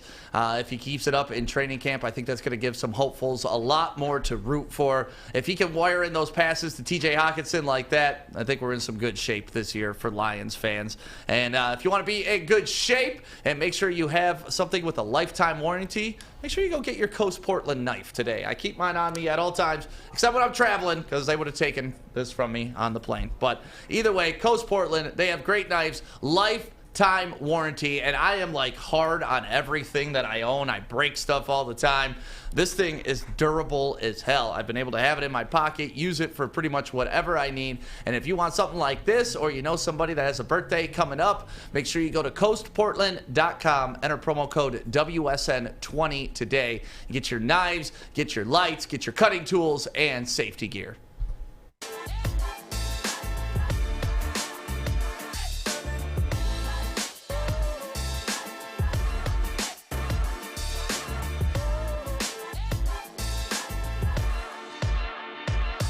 Would you like to win a custom-built chopper while helping our veterans at the same time? Then watch as we turn this bike into a one-of-a-kind classic chopper. Watch the Call Sam Chopper Shop on our social media channels and get your raffle ticket today at callsam.com/chopper shop. Welcome back to the Morning Woodward Show, live on the Woodward Sports Network. Thank you guys for waking up with us and being a part of the show and a part of the network. We got a big thing happening this week. August 12th, our brand new show kicks off, The Bottom Line. It's with Braylon Edwards and Ryan Ermani. It's going to be on 2 to 4 every single day. And then we got our new lineup starting from 11 to 1 on that day as well, including Joik Bell, Neil Rule, and then D-Mac. It's going to be a fun week around here. And yeah, let's just watch this whole thing. Turn up the volume, man. Let's go.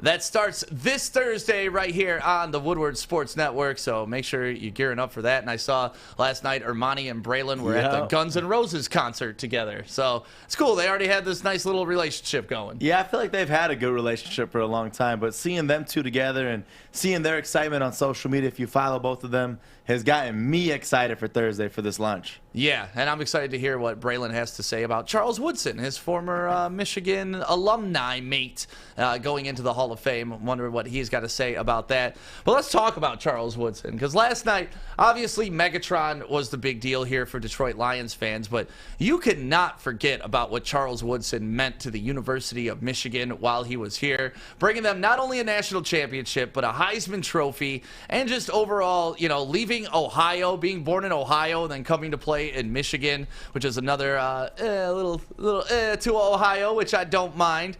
Obviously, he didn't play professionally here. He ended up playing at Green Bay for a little bit, which, you know, you could never hate on Woodson, but when he was with Green Bay, I was like, oh, it was like when Desmond Howard was there. Like, why could they be Lions? Why do they got to be in our division? But also with the Raiders, and overall, Charles Woodson was one of my favorite players, period, across the board, ever. And seeing him get inducted into the Hall of Fame last night was amazing. Yeah, one of the dominant cornerbacks of all time, and the guy is a interception machine. So congrats to Charles Woodson. I love his speech about his mom, or whatever that was. I call it a song, I guess, whatever it was. But it was greatness. That's what it was. It was Boys to Men. The song's, you know, a song to Mama, and he started singing it. But it was well deserved. He does not sing like Boys to Men. Mama, you know I love you. See, I thought he'd be over right there, but then he kept going. And then looked back trying to get a reaction from Mom. Yeah. She gave him absolutely nothing, and he still was like, all right. She was just clapping. Like, I was expecting, like, I think if I did that, I'd look over and want to see my mom crying. Like, I'm so proud of you, son. Like, you did it. But she's just like, you just ruined that Boys to Men song for me forever, Charles. Yeah. She's like, why are you singing? But he also had a cool moment with Tom Brady last night. Obviously, Tom Brady went to Michigan as well. And here they are shaking hands. Thank you, brother. I know that. Yeah, man. What's happening?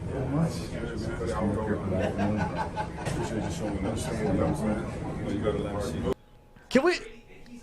touchy-feely. It freaks me out. He could touch me all day. I've watched multiple videos, and he just automatically, he grabs around the waist, he looks you in the eyes, he gives you those look of love eyes. It's kind of, I don't know, it kind of creeps me out, I'm not going to lie. When Tom Brady, when he got mentioned, they started booing him at the ceremony yesterday, and he turned around, he's like, what did I do? What did I do? Yeah. What did I do? Which is great, but it's so weird to see Charles Woodson in his gold jacket and Tom Brady standing there not in a gold jacket.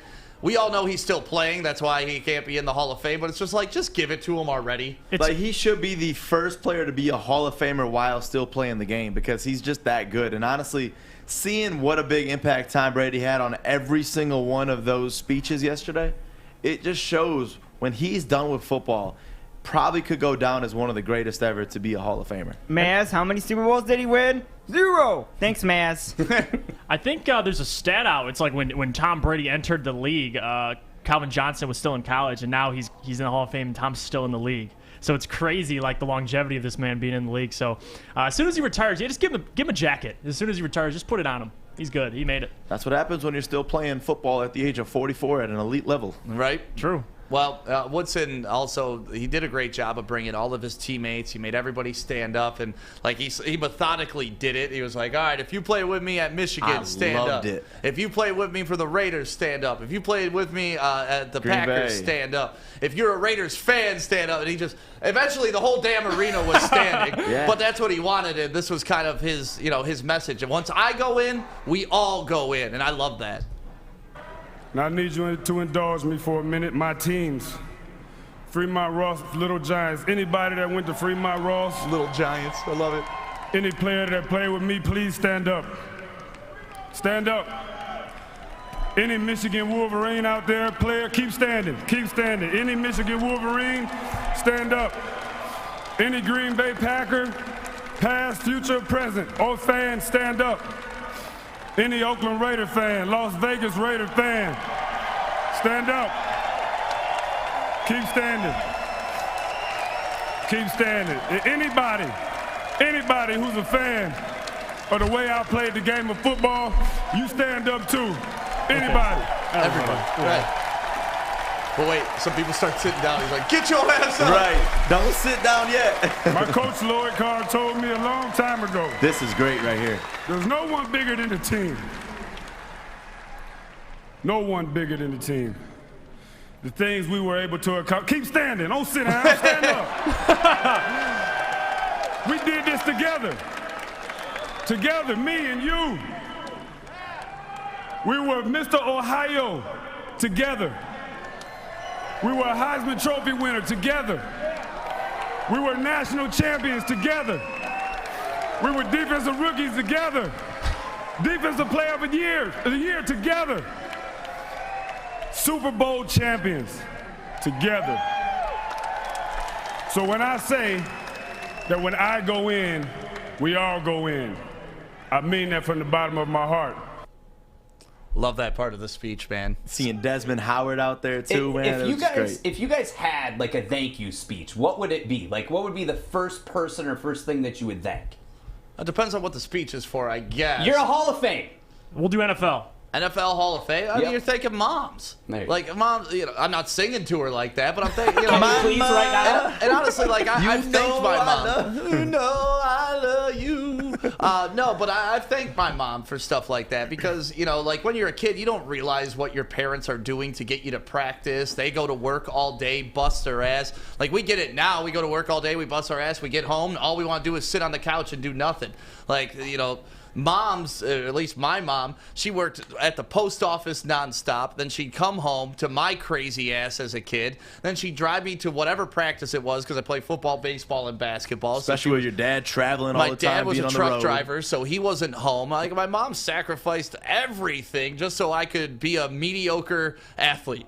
Right, and that's just at that level. Think about how much it really takes for Charles Woodson to get to the elite level that he was in. How many years and training and practices just nonstop. That's amazing. And it was interesting last night because he was going on and on and on and on about his mom. And his dad's sitting there in the stands. So he even said raising me as a single mother. Right. So they were obviously split. Right. And the dad was there. So I don't know about the relationship, but I mean, you could definitely tell that mama raised him. Yeah, I'm assuming what happened is they didn't have a relationship when he was young, and then when he got older, they bonded again. But what about you, Jeff? Who are you thinking? No, it'd definitely be the mom first. That's the most important. And then the second, I love how these guys, it shows the humility when they start thanking their teammates and saying stand up if you're a fan of the Raiders, stand up if you're a fan of the Packers. Like that's what's important. Like Calvin thanking the fans. Like these guys understand that without their support systems, like Stick mentioned, but also the teammates, your coaches.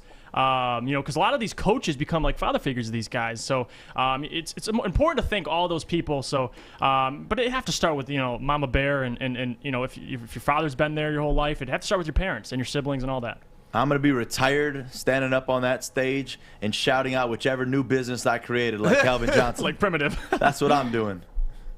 You can't hate. I mean, you can't hate. I can't believe he used that time, though, to do that. Like, it's amazing. I wonder how many other Hall of Fame inductees used it to hawk their products. I ain't going to lie. I'm surprised he didn't wear the hat. Right. There's not been a single thing that he has not been repping his brand, and you can't knock it. Like George Foreman getting into the Basketball Hall of Fame is like, and by the way, get your grills. Would that be too much if he pulled the Primitive hat up there? That'd be like a little too much at that point? No, I feel like. because it's a part of his where he is.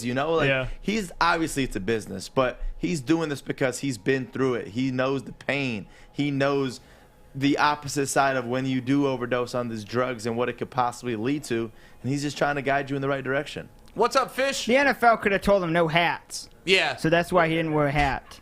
Thank you, Fish. Wow. That's the smartest thing you've ever said, Fish. Can we just? I have to do. Saying. I have to do this one more time.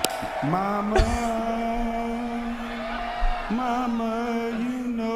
I love you. You're right, Stick. The look from Mom. She's just folding a coat. Wait, she's like, all right, stop. She's folding up. She's like, she said no. That's my favorite part. She because he looks over like, I'm doing this for you, Mama. And she's like, I'm I'm singing in front of all these people, Mama. And she's just like, stop. She even shook the head too. She shook her head. I know. She shook her head like this. We didn't go over this shit. We talked before the show. You weren't gonna do this. The hell. Charles Woodson, not a very good singer. Hell of a football player. Hell of a football player. Oh man, what a great night last night, and how cool to see all those guys get enshrined. One thing I want to touch on before we leave this topic is you have that Peyton Manning bust. Oh my God, dude! Look at what they did to this poor man's forehead. What I will say is, look into his eyes. No, look at the 8 head he's got. Like he looks like the evolution of alien and man. Calvin's looks good. Yeah, Calvin's looks good. Peyton's looks like a serial killer. And that's the thing is, like, he got a big forehead, but not like that. Damn. You guys seen the Ronaldo statue, right? I mean, that was horrible when they tried recreating. I mean, Fish knows what I'm talking about. That is not as bad, but come on, man, you got like 8-finger forehead. I mean, that's disrespectful. Yeah, Ronaldo is the best looking human being, and they made him look horrible. I mean, the hairline ain't that bad, man. He's got some hair on his head. Mama! Frankenstein. Hey, you mama! That's what I see. With the Peyton accent. The hey, you guys, dude. Hey, mama. I love his accent. It's the greatest accent ever. So that was Charles Woodson getting inducted into the Hall of Fame. Awesome speech. John Lynch was a really, really good Lynch speech was as well. good. Peyton's was great. How Peyton went through his dream of all the Hall of Famers being together. Throwing it to this, handing the ball off to Barry Sanders. And then he pitches it to so-and-so. That was great. It was great. But coming up next, we got Joey's News updating you on everything that happened over the weekend right here on Woodward Sports. I'm looking to bring on another HVAC tech right now. We are recruiting 5 to 10 techs a month. We're looking to grow and expand. Every new tech we hire is from Northwestern Tech. The hands-on training is fantastic. They're always my first call. We love hiring Northwestern Tech grads. They come out trained and ready to work. Our program is only 10.5 months, and our next classes are starting soon. So why wait? I'm looking to hire a graduate of Northwestern Tech. Northwestern Tech. Northwestern Tech. Northwestern Tech. Good morning, everyone. Extra, extra, read all about it. Let's get into Joey's News. Let's go. USA, #1 in gold medals. And I know we snuck past this one quickly because we were not ahead of China. We had the most medals, but not the most gold. But yesterday, finishing it all on the final day, men's and women's basketball bringing home the gold medal. U.S. women's volleyball team securing first ever Olympic gold, and just a great comeback story here in the Olympics because we know for basketball especially, it did not start that well in the exhibition matches. No, it did not look good at all. But, they came together at the end, and when you have superior talent, you should win. And that's why, like, I'm not, like, over here, yeah, we got the gold, because we should get the gold. But when we lose, it's like, God, well, how did these guys lose? Like, it was close. It was like, what, 38 gold? 39-38. Yeah. And it's crazy because, like, and especially in the exhibitions, we were talking about this. Like, they'll lose, but this is how we have so much talent, because when it matters, these guys just turn it on, man, and we win games. So. And if Charles Woodson did not make you sad, this one will. Lionel Messi leaving Barcelona after 17 seasons, super emotional in his final goodbye.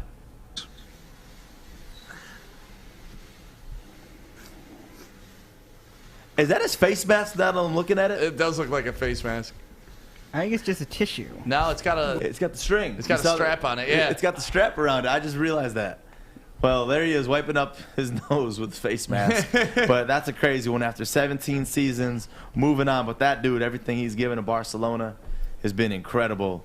And bouncing back from his 3-13 rookie season to 13-3 in sophomore year, Archie Manning presenting the enshrinement to his son Peyton into the Hall of Fame. We just finished watching some Charles Woodson, a little bit of Calvin Johnson. Here's some Peyton. Football carved out a place for my favorite quarterback, my hero, my role model, my dad, Archie Manning, to pass on something he loved to me.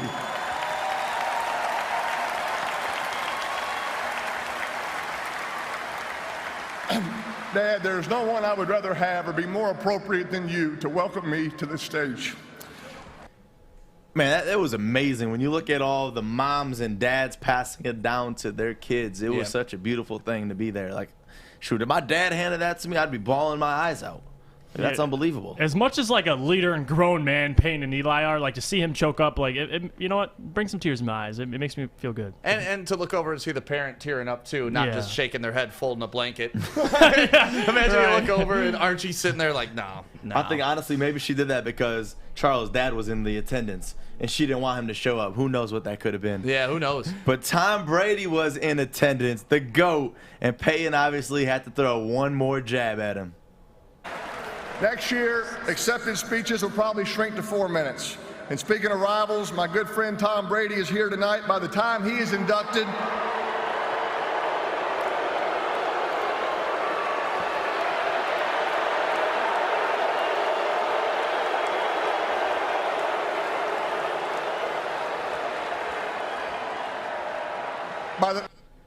I love that. What's up with that? What did I do wrong?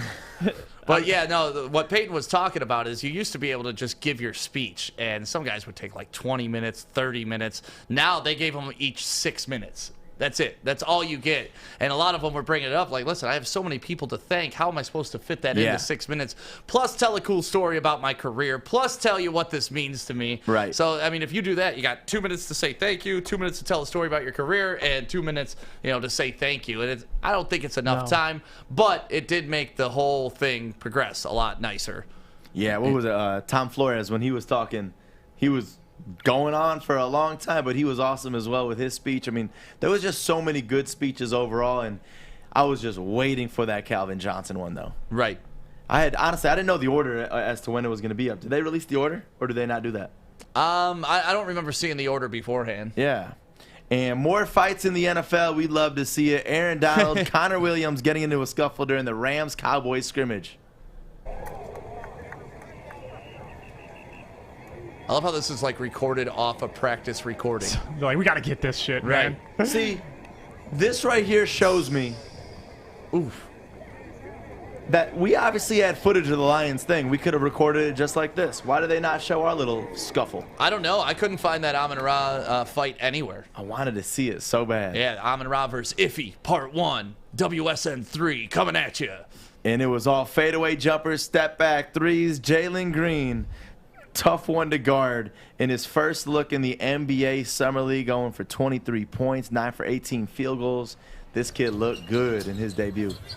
What I will say is he shot the ball better than what I expected. I think he shot 4 threes. Yep. So that impressed me about his 4 game. for 9. Yep. I mean, the kid can ball. Yeah. Like, not scared to shoot. We're never going to have to worry about Jalen Green scoring. But it's the other parts of his game that, that's what he's got to develop. But I got to say, though, I mean, Cade, looked okay in this debut. Killian is starting to look really good. So, I mean, it just shows you after 1 year of being in the NBA. There's Cade's first basket as a Piston. So smooth. Off an assist from Killian. You love to see it. Oh, yeah.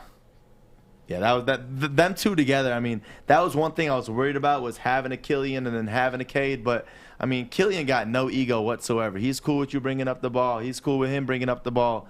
He plays basketball, you know, and he's really good at facilitating the game, and that's going to be the biggest thing that I look forward to seeing this season. Hey, Fish, Killian's from France, right? Yes, sir, I believe so, Why didn't he play on the French national team this year? Do you know? For the Olympics? Probably because he wanted to play for the Pistons. Okay. Could be that too. He probably will. We'll probably see him on the French team in the future. I'm sure. Yeah, I thought I would have seen him this year. You know, you got Rudy Gobert out there. You figure Killian would. He also may have not been selected. Yeah, which that's you guys concerning. would think that's stupid, but France may have more talent that that they don't look at, so they overlooked Killian because he was just was overlooked. French ball overseas though is pretty good. I mean, there's a lot more talent than a lot of these other leagues, so that's why, like for Greece, for example, Giannis will always be the greatest to ever come out of Greece. I mean, he's the Greek freak. He deemed that title. Yep. Who would be the American version? Like, if we had one to represent our country forever as, like, a legend, would it be MJ? Oh, yeah. I mean, right now you'd have to say all time? LeBron. Yeah, All MJ. time. Yeah, basketball, it's MJ. Michael Jordan, LeBron, Kobe. Yeah. Well, LeBron's the real GOAT according to Stick. So Shut up. Shut up. Like, You talking to the representing USA? You pick LeBron? Like, all right, if you had to say a Right Greek now? freak, who's Where the the hell was he American this freak? year? Right. What the hell was Who's he the in American 2016? well, that's what I'm saying. I'm not saying he has represented. I said when you think face of basketball, he's still the face of basketball, whether I hate the guy or not. Yeah. He's the face of the NBA, not the and face that's of USA, basketball. not the face of USA basketball. He's the face of Kevin Yeah, Durant right now is the face of USA Yeah, he's the basketball. all-time leading scorer now. Yeah, I would say KD. Yeah. Yeah, but you don't think, I mean, best basketball player, you don't think KD right away. But Joey, like you brought up, like who is the American freak then? I would say LeBron. LeBron. Okay. Yeah, I would definitely say Yeah, LeBron. his ability to not get, I mean, only lately, but I mean, he hasn't been injured in like 15, 16 years. It's kind of freaky, man. I don't know. He doesn't age. I don't know why. And lastly, Tigers go 1-2 on the road against the Indians this weekend. Good news, selfishly, Miguel did not hit that home run number 500 on the road yet. Reaches out, pokes it to left center. That's down. Another run will score. Haas hurries home. Jamer Candelario aggressively into second base. An RBI. So we are on the road until Friday. Hopefully we don't hit that 500. I've got a game coming up on the 17th, and I've been hoping and praying. Now, the 17th is a long ways away. It's What's that, you're going? Yeah. That's a week. Oh, okay. It's 12 days away, and I'm just hoping and praying. Like, imagine your 17th, 12 days away. first Good Tigers math. game. Wait, 17th? Yeah, it's the 19th. That's next week. It's 8 days. 8 days. Sorry. Clearly, I'm not here for That's my tomorrow math. week. But could you imagine, like, my first Tigers game, I get to see Miggy hit 500? I'm hoping. Where are you sitting? You sitting in the home run area? I'm going with a former coworker. That's all that I can say. Oh, But you can't nice. tell me where you're sitting? I cannot indulge in that information. But it's where you're sitting. That doesn't have to do anything with who is going with you. Fish, that's enough. And we go off to Central Michigan University, our intern page. Final weeks, we're counting down. So here's one of your soon-to-be last segments, and that's gonna make me real sad to pass it over to you. What Yeah, do maybe we should have a group cry at my last little story that I give. Mama, Paige. Go ahead, Paige. I only deserve that song from you guys. I think it's only fitting.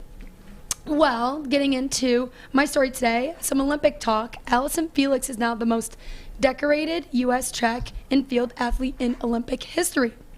Now, this past weekend, Felix took home her 11th Olympic medal after getting gold in the 4x400 meter relay.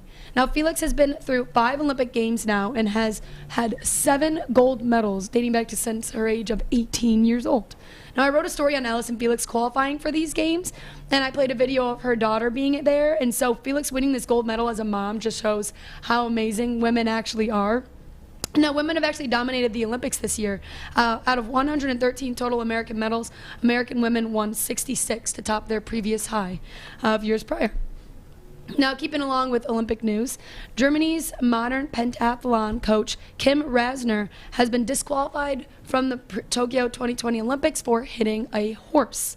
Now, There's video footage that shows Miss Resner appearing to strike a horse named Saint Boy, ridden by her athlete Anadika Shulu. Sorry if I butchered that. With her fist during the riding discipline of the women's modern pentathlon competition, resulting in getting a black card. Now Shulu was. Wait, they give out cards for punching your horses? Is it like soccer? You get a yellow for kicking it. You get a black for punching it in the face. They do that in track and field. They give out cards. Yo, but she looks like someone that would hit a horse. Right. She's no joke. I'm still not clear on the reasoning. Is it because it's not exactly listening to the trainer, right? Yeah, so she's there to make sure that the horse does its job for the athlete. She's there to kind of rile it up, get it going. She wasn't the actual one riding. No. But you could hear her screaming at the girl on the horse. Kick it harder. Hit it. Oh my Hit it. God. Okay. It was like cheering for animal abuse. What, were you watching the horse show live? I watch everything. What is it called? Yeah, stick. What's it called? What's a horse thing called? Equestrian. It's the pentathlon. There's equestrian, there's dressage. This was part of the pentathlon. How the hell do you say those words? know that? Because you watch the Olympics. What the hell's wrong with you guys? It's the Olympics. Hey, no, my sister used to do equestrian when she was little. Dressage is a part where you make the horse dance. There's barrel racing. There's all types of things you can do with horses. I've heard of the equestrian. What is it called? Yeah, equestrian. That's the only thing I've ever heard with that. That's when the girls wear the hot little outfits and get up on there. I like equestrian. That's sexist. It's not. Why? Because I think they look good in those tight pants. Oh, you're gonna call that sexist, but you're okay with horses getting their ass beat? Right. What is it called with the horses dancing? Wow, that's mean. Dressage. Yeah, I saw a video. I don't know who it was. It was a rapper, and they were laughing because the horse was dancing, and it looked like it was doing a crip walk. Yep. Is that what that event is called? Yep. Okay, I was wondering what it was. I could have included the video, but anything Olympics, it's kind of hard to include any graphics. It's tough. Well, thank you very much, Paige. You're very Appreciate you. Coming up next, it is that time of the morning. We got Fish Facts coming up, and Joey. Oh, wait, we got Jeff's Trending News coming up. My bad. And then Fish Facts. Yeah, we will do Jeff. What's Trending with Jeff coming up next right here on the Woodward Sports Network. Hi, I'm David Hall from Hall Financial. And at Hall Financial, we treat our clients like family. And our #1 priority is giving each of our clients 5-star service. Our passion for 5-star service, combined with our expertise, allows us to find the best possible solution for refinancing your home loan. We take the time to focus on both the individual and the numbers. We're going to walk you through the process and close your loan in half the time of our competition. Go to davidhallmortgage.com today. Welcome back. It is the Morning Woodward Show live on the Woodward Sports Network, Detroit's all-digital sports network, live streaming on Facebook, YouTube, Twitter, and Twitch. And don't forget, we got that brand new show starting August 12th, The Bottom Line with Ryan Armani and Braylon Edwards. 22 days away. I cannot wait. Right? Yeah, by art math, it's 22 days. No, it's this Thursday. So 3 days away. Hey, stop bullying Sir Arthur the Great. He's got to do 79 shows. All right, let's get into what's trending with Jeff. Let's go, Jeff. Thank you guys for tuning in. Fish. We're doing stuff here. We're doing a show. You just ruined my great intro, Fish. Look at now back to, okay. You know what? Today on What's Trending with Jeff, we got for the first video. Listen, my guy on Instagram goes by the name Bod Lefty. He does ridiculous trick shots, and I'm not a trick shot guy because I give up after 10 tries. But how many tries would it take you guys? Comment in the chat. I'm talking 200 at least. Yeah, especially this one. Jesus, but I don't believe anything on the internet To me, anymore. this one's the easiest. No, okay, this one... I'm calling the cops if I see this dude dressed like that in a school parking lot. That's a piece of wood? It's a piece of wood, yeah? Yep. Oh, God. That's what gets me. Off of a freaking basketball, it looks like. It's a lollipop. Yeah, I don't know where you see the lollipop. But the curve that he has on it. Dude, it's like he's bowling. Yeah, look at the curve. Oh, off a hammer? Come on. That right there is BS. Yeah, that one looked... Because whenever it goes out of the camera, you don't know. Because is it edited? But, that looked too clean, though. It looked way too clean. I can't see that guy pulling off slick edits, man. I'm calling it. That guy's just an over. It's like a drone basketball. That's what I'm calling. Right. It's got to be. Hey, I'll just say, we'll just call it he's incredibly talented. But moving on, they got an athletic competition somewhere, and they're doing these dunks, which... The NBA needs to take a look at these because the dunk contest, they're running out of crap to do. And you know what? This is a great start. Look at this dunk, man. I mean, backflip, and then he elevates immediately. I don't know who could probably do this. Maybe Zach LaVine, Zion Williamson or something. That rim looks really low, though, too. Is it? No. Oh, no, I don't think so. Because watch when he lands, Art. Wait. It's those short shorts that got him to do that. See, like, he's really small compared to that rim. Yeah, that is true. He's dunking on a 4-foot rim. Yeah, honestly, I take all my comments back. One jump and dunk it. He's dunking on that little rim. Screw him. The backflip's impressive enough for me, so yeah, I'm good with that. Yeah, bring some more props out, man. Do some more of this stuff at the NBA dunk contest. But moving on, listen. Sticks into baseball, and I would love to, I'm sure this is the funniest thing to any guy who trains, little kids for baseball. You're on the tee, you're showing them how to hit, and you got to get out the line of fire because this can happen to you. So you turn, but don't move your shoulders very much. Hey, I love that every single time, man. He did exactly as coach instructed. You turn, but you don't turn the shoulders too much. It's the sound effect. Right. And Joey's right. He did do what he said. So the kid's not. He's like, I did it. What do you mean? What? I just don't understand why you're standing in front of the kid trying to teach him how to hit. Get the hell out the way, coach. Yeah, you got to get out the line of fire, man. Especially if that kid's locked and loaded. But Yes. That's it for today on What's Trending with Jeff. All right. Well, we told Fish we would talk about the Olympics. They are officially over. And overall, guys, how'd you feel about the Olympics this time around? I mean, it was delayed a whole year because of COVID. There were no fans in the stands. I thought that was kind of weird. Yeah, that was the only thing I didn't like. Was the fans. Team USA dominating everything was awesome. They had all the athletes from other countries and volunteers in the stands, so it felt like it don't matter. What I like is seeing everybody 75% of the stadiums had people clapping. No way. Yes. No way. That is the a lie. athletes. That's not a lie. That is a lie. 75% of the games you saw had people in the. Wait, no. I'm not saying there was a lot of fans there. 75% had a person in the stands. Oh. You're Oh, not had saying people 75% capacity. Oh, I thought you were saying 75% of the stands were full. No, 2%. 75% of the games you saw had, let's say, 5-10 people there clapping after every what point. does 5-10 people be in an arena for 20,000 people, Fish? You could get crowd noise but you effects still off a get, computer. like, authentic crowd. They didn't want to use that. They wanted to use actual people clapping. Care less about these other people from other countries, Fish. What did you think about the If they're Olympics? cheering for you, and if they're cheering for you, I don't want them there. I want my fans there. Not fake ass What did you fans. think about the Olympics, Fish? Were you happy with them this year? I know you're probably the biggest Olympic fan here. yeah. Other than the crowd, I thought it was just as normal. Okay. And they actually played the whole Olympics, and I think they just had one cancellation. That was it. Yeah, I know that was a concern going in. What did you guys think of the Olympics? I like the Olympics. One of my favorite, I can't believe I'm saying this, one of my favorite things to watch as someone that cannot really swim too well was swimming.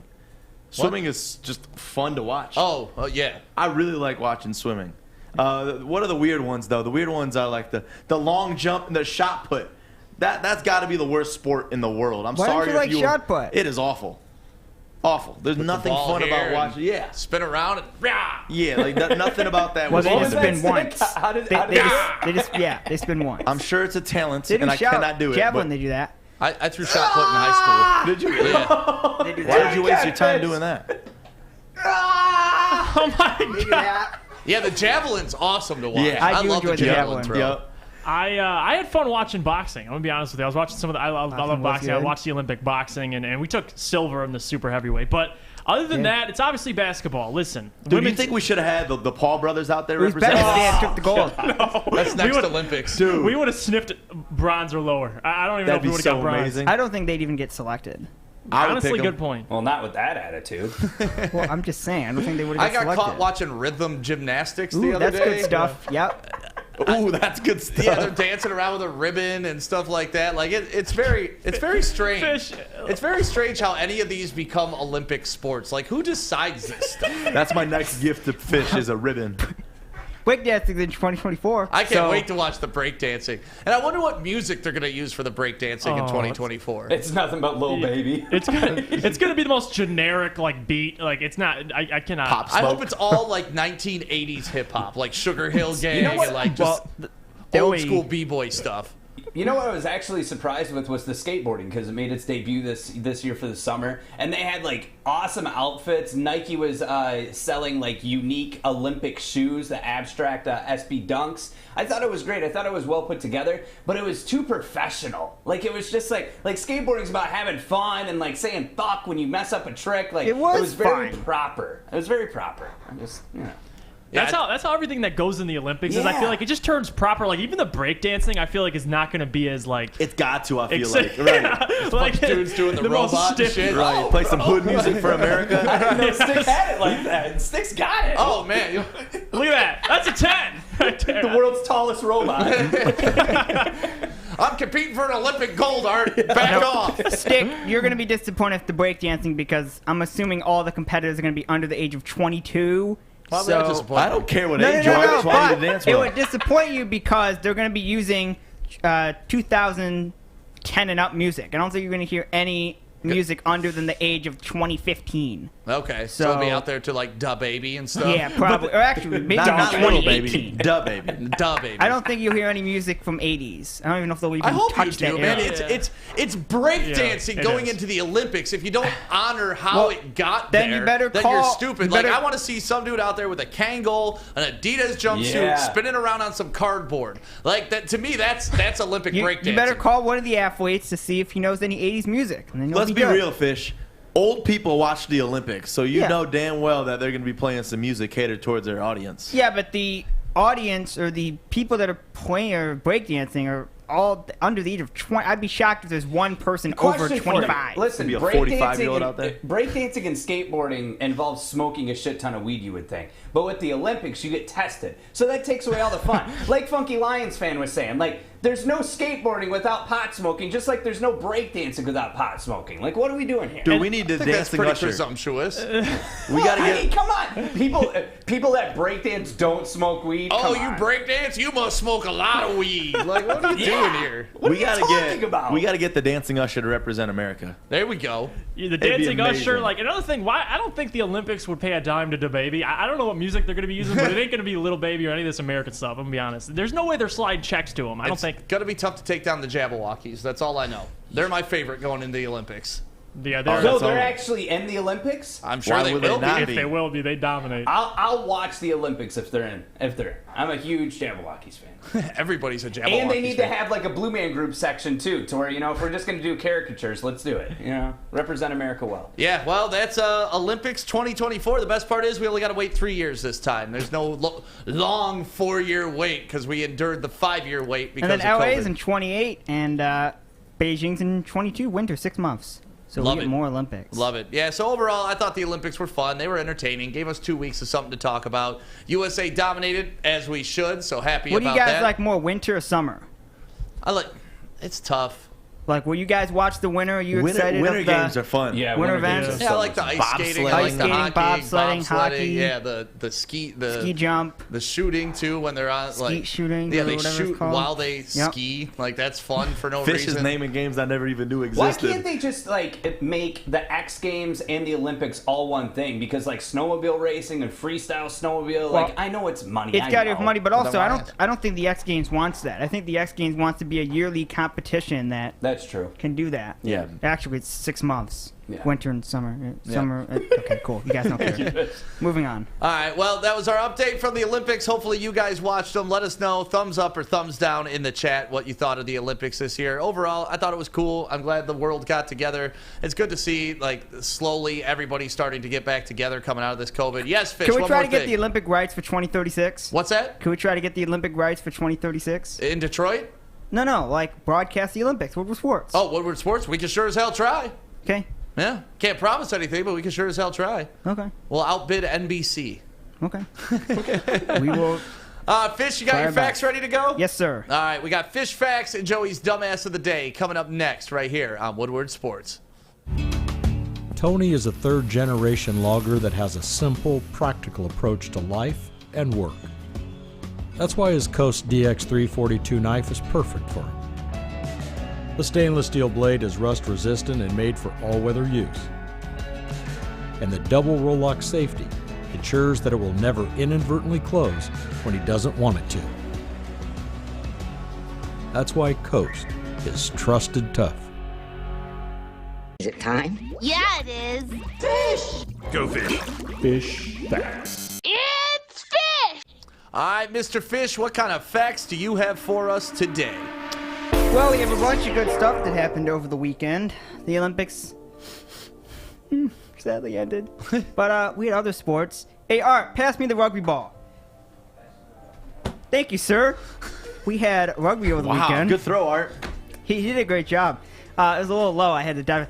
We go to rugby that took place over the weekend. And it was a very good game that happened. And it was a very good play that happened over the weekend. You guys think you can catch this guy? Go into the Chicago segments. All right. Just go into the Chicago segments. All right, we'll go to the facts then. We have good facts for you today. The Chicago White Sox had a lot of great stuff that they did yesterday. They played against the Cubs yesterday, Sunday Baseball, ABC. They got most home runs by a team in a 6-game span at Wrigley Field.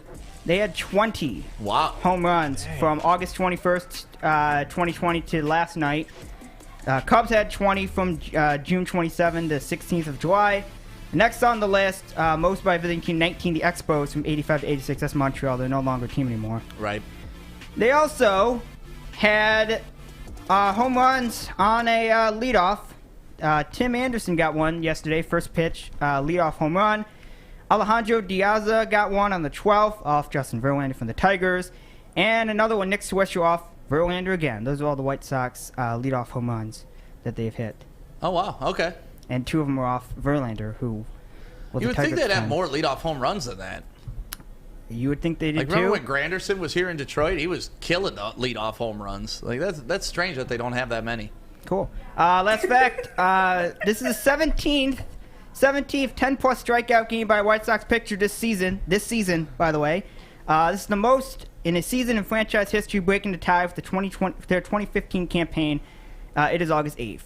They played August 8th. Today is obviously the 9th, but because they haven't played anyway, you guys don't care. We go to the video, and this was a good play. I was watching this game at 5 in the morning. The guy intercepted it. Guy's fast. I do not think I could catch that guy. Yeah, he's fast. He is flying. He's going all the way. The other guy's catching him, though. The other guy is catching him, but you weren't going to catch him. That was a big point in the game.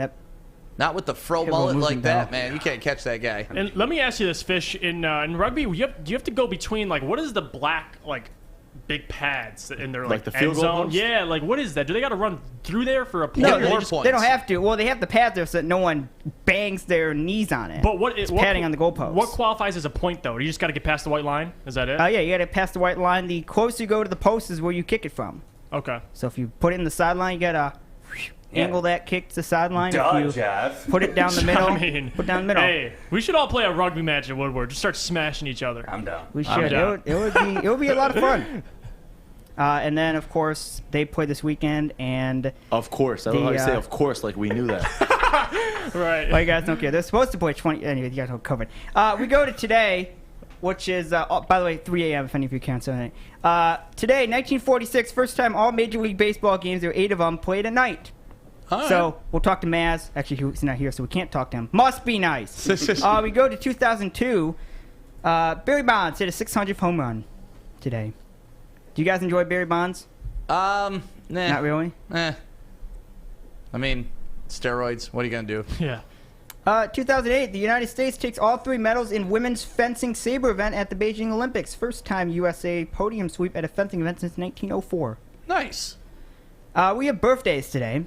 Multiple birthdays. 1964, Brett Hall. Woo! Do you guys like him? My favorite is when the Blues won in 2019. He did their Gloria song. Glory, Gloria! And he was really drunk. You guys didn't see that? You guys should watch the video. What was it, Fish? You sound like Charles Gloria! Mama. Fish, could you do Boys to Men?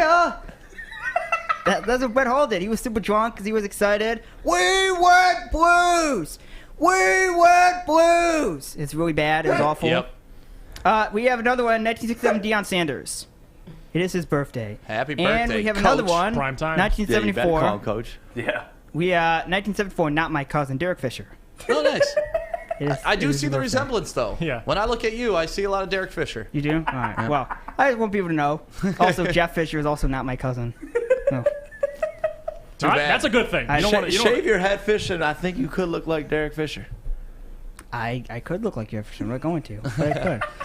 Those are the facts. We'll be back tomorrow for Tuesday. We're going to have a great day. All right, it's now time for Joey's Dumbass of the Day. The Detroit Pistons select Darko Milicic. World's dumbest criminal. Well, so much for me calling him savvy because he had no idea where he's on the field. And he crosses too many timeouts. It's a technical foul.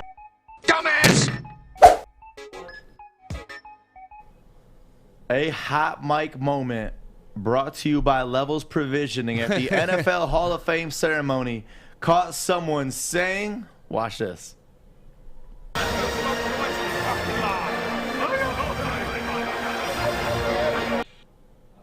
You can't hear it. Is they smoke joints in the parking lot? Let's go smoke joints in the parking lot. Hell yeah. Yeah, baby. After Kelvin shouted out his brand, we know who the hell that was. All right, we know who it was. That's all Calvin was doing backstage, just handing out joints to people. Can't blame him, man. You can't blame him. 100%. But that's a great hot mic moment about smoking joints in a parking lot. It's crazy how weed has become such like a big part of sports. I mean, it's always been, but it's been hush-hush. Now it's just starting to become openly accepted, and I love that. Because it was always opioids, and now it's like transitioning into, all right, those are bad for you. Don't overdose on those. This is the new alternative. So, I mean, you get leaders like Calvin Johnson leading the way on something like that, and Darren McCarty especially. I mean, you know it's going that direction. Yeah. Well, that's Joey's Dumbass of the Day. Thank you guys for waking up with the Morning Woodward Show this morning. Coming up 11 to 1, we have Terry Foster and Neil Rule. And then 3 to 5, I'm back on with my boy Easy. So we'll be filling in for the hook. And, yeah, Thursday is the big day around here. New lineups come into the Woodward Sports Network. And, everybody, let's give it up to our boy Mitch Miller. He got an interview today for a job. So let's get that job, Mitch. Good for you. Hey, if you need a referral, don't put me on there, Mitch. You can put me on, Mitch. I got you, baby. You guys have a great Monday. We'll talk to you tomorrow, 8 a.m.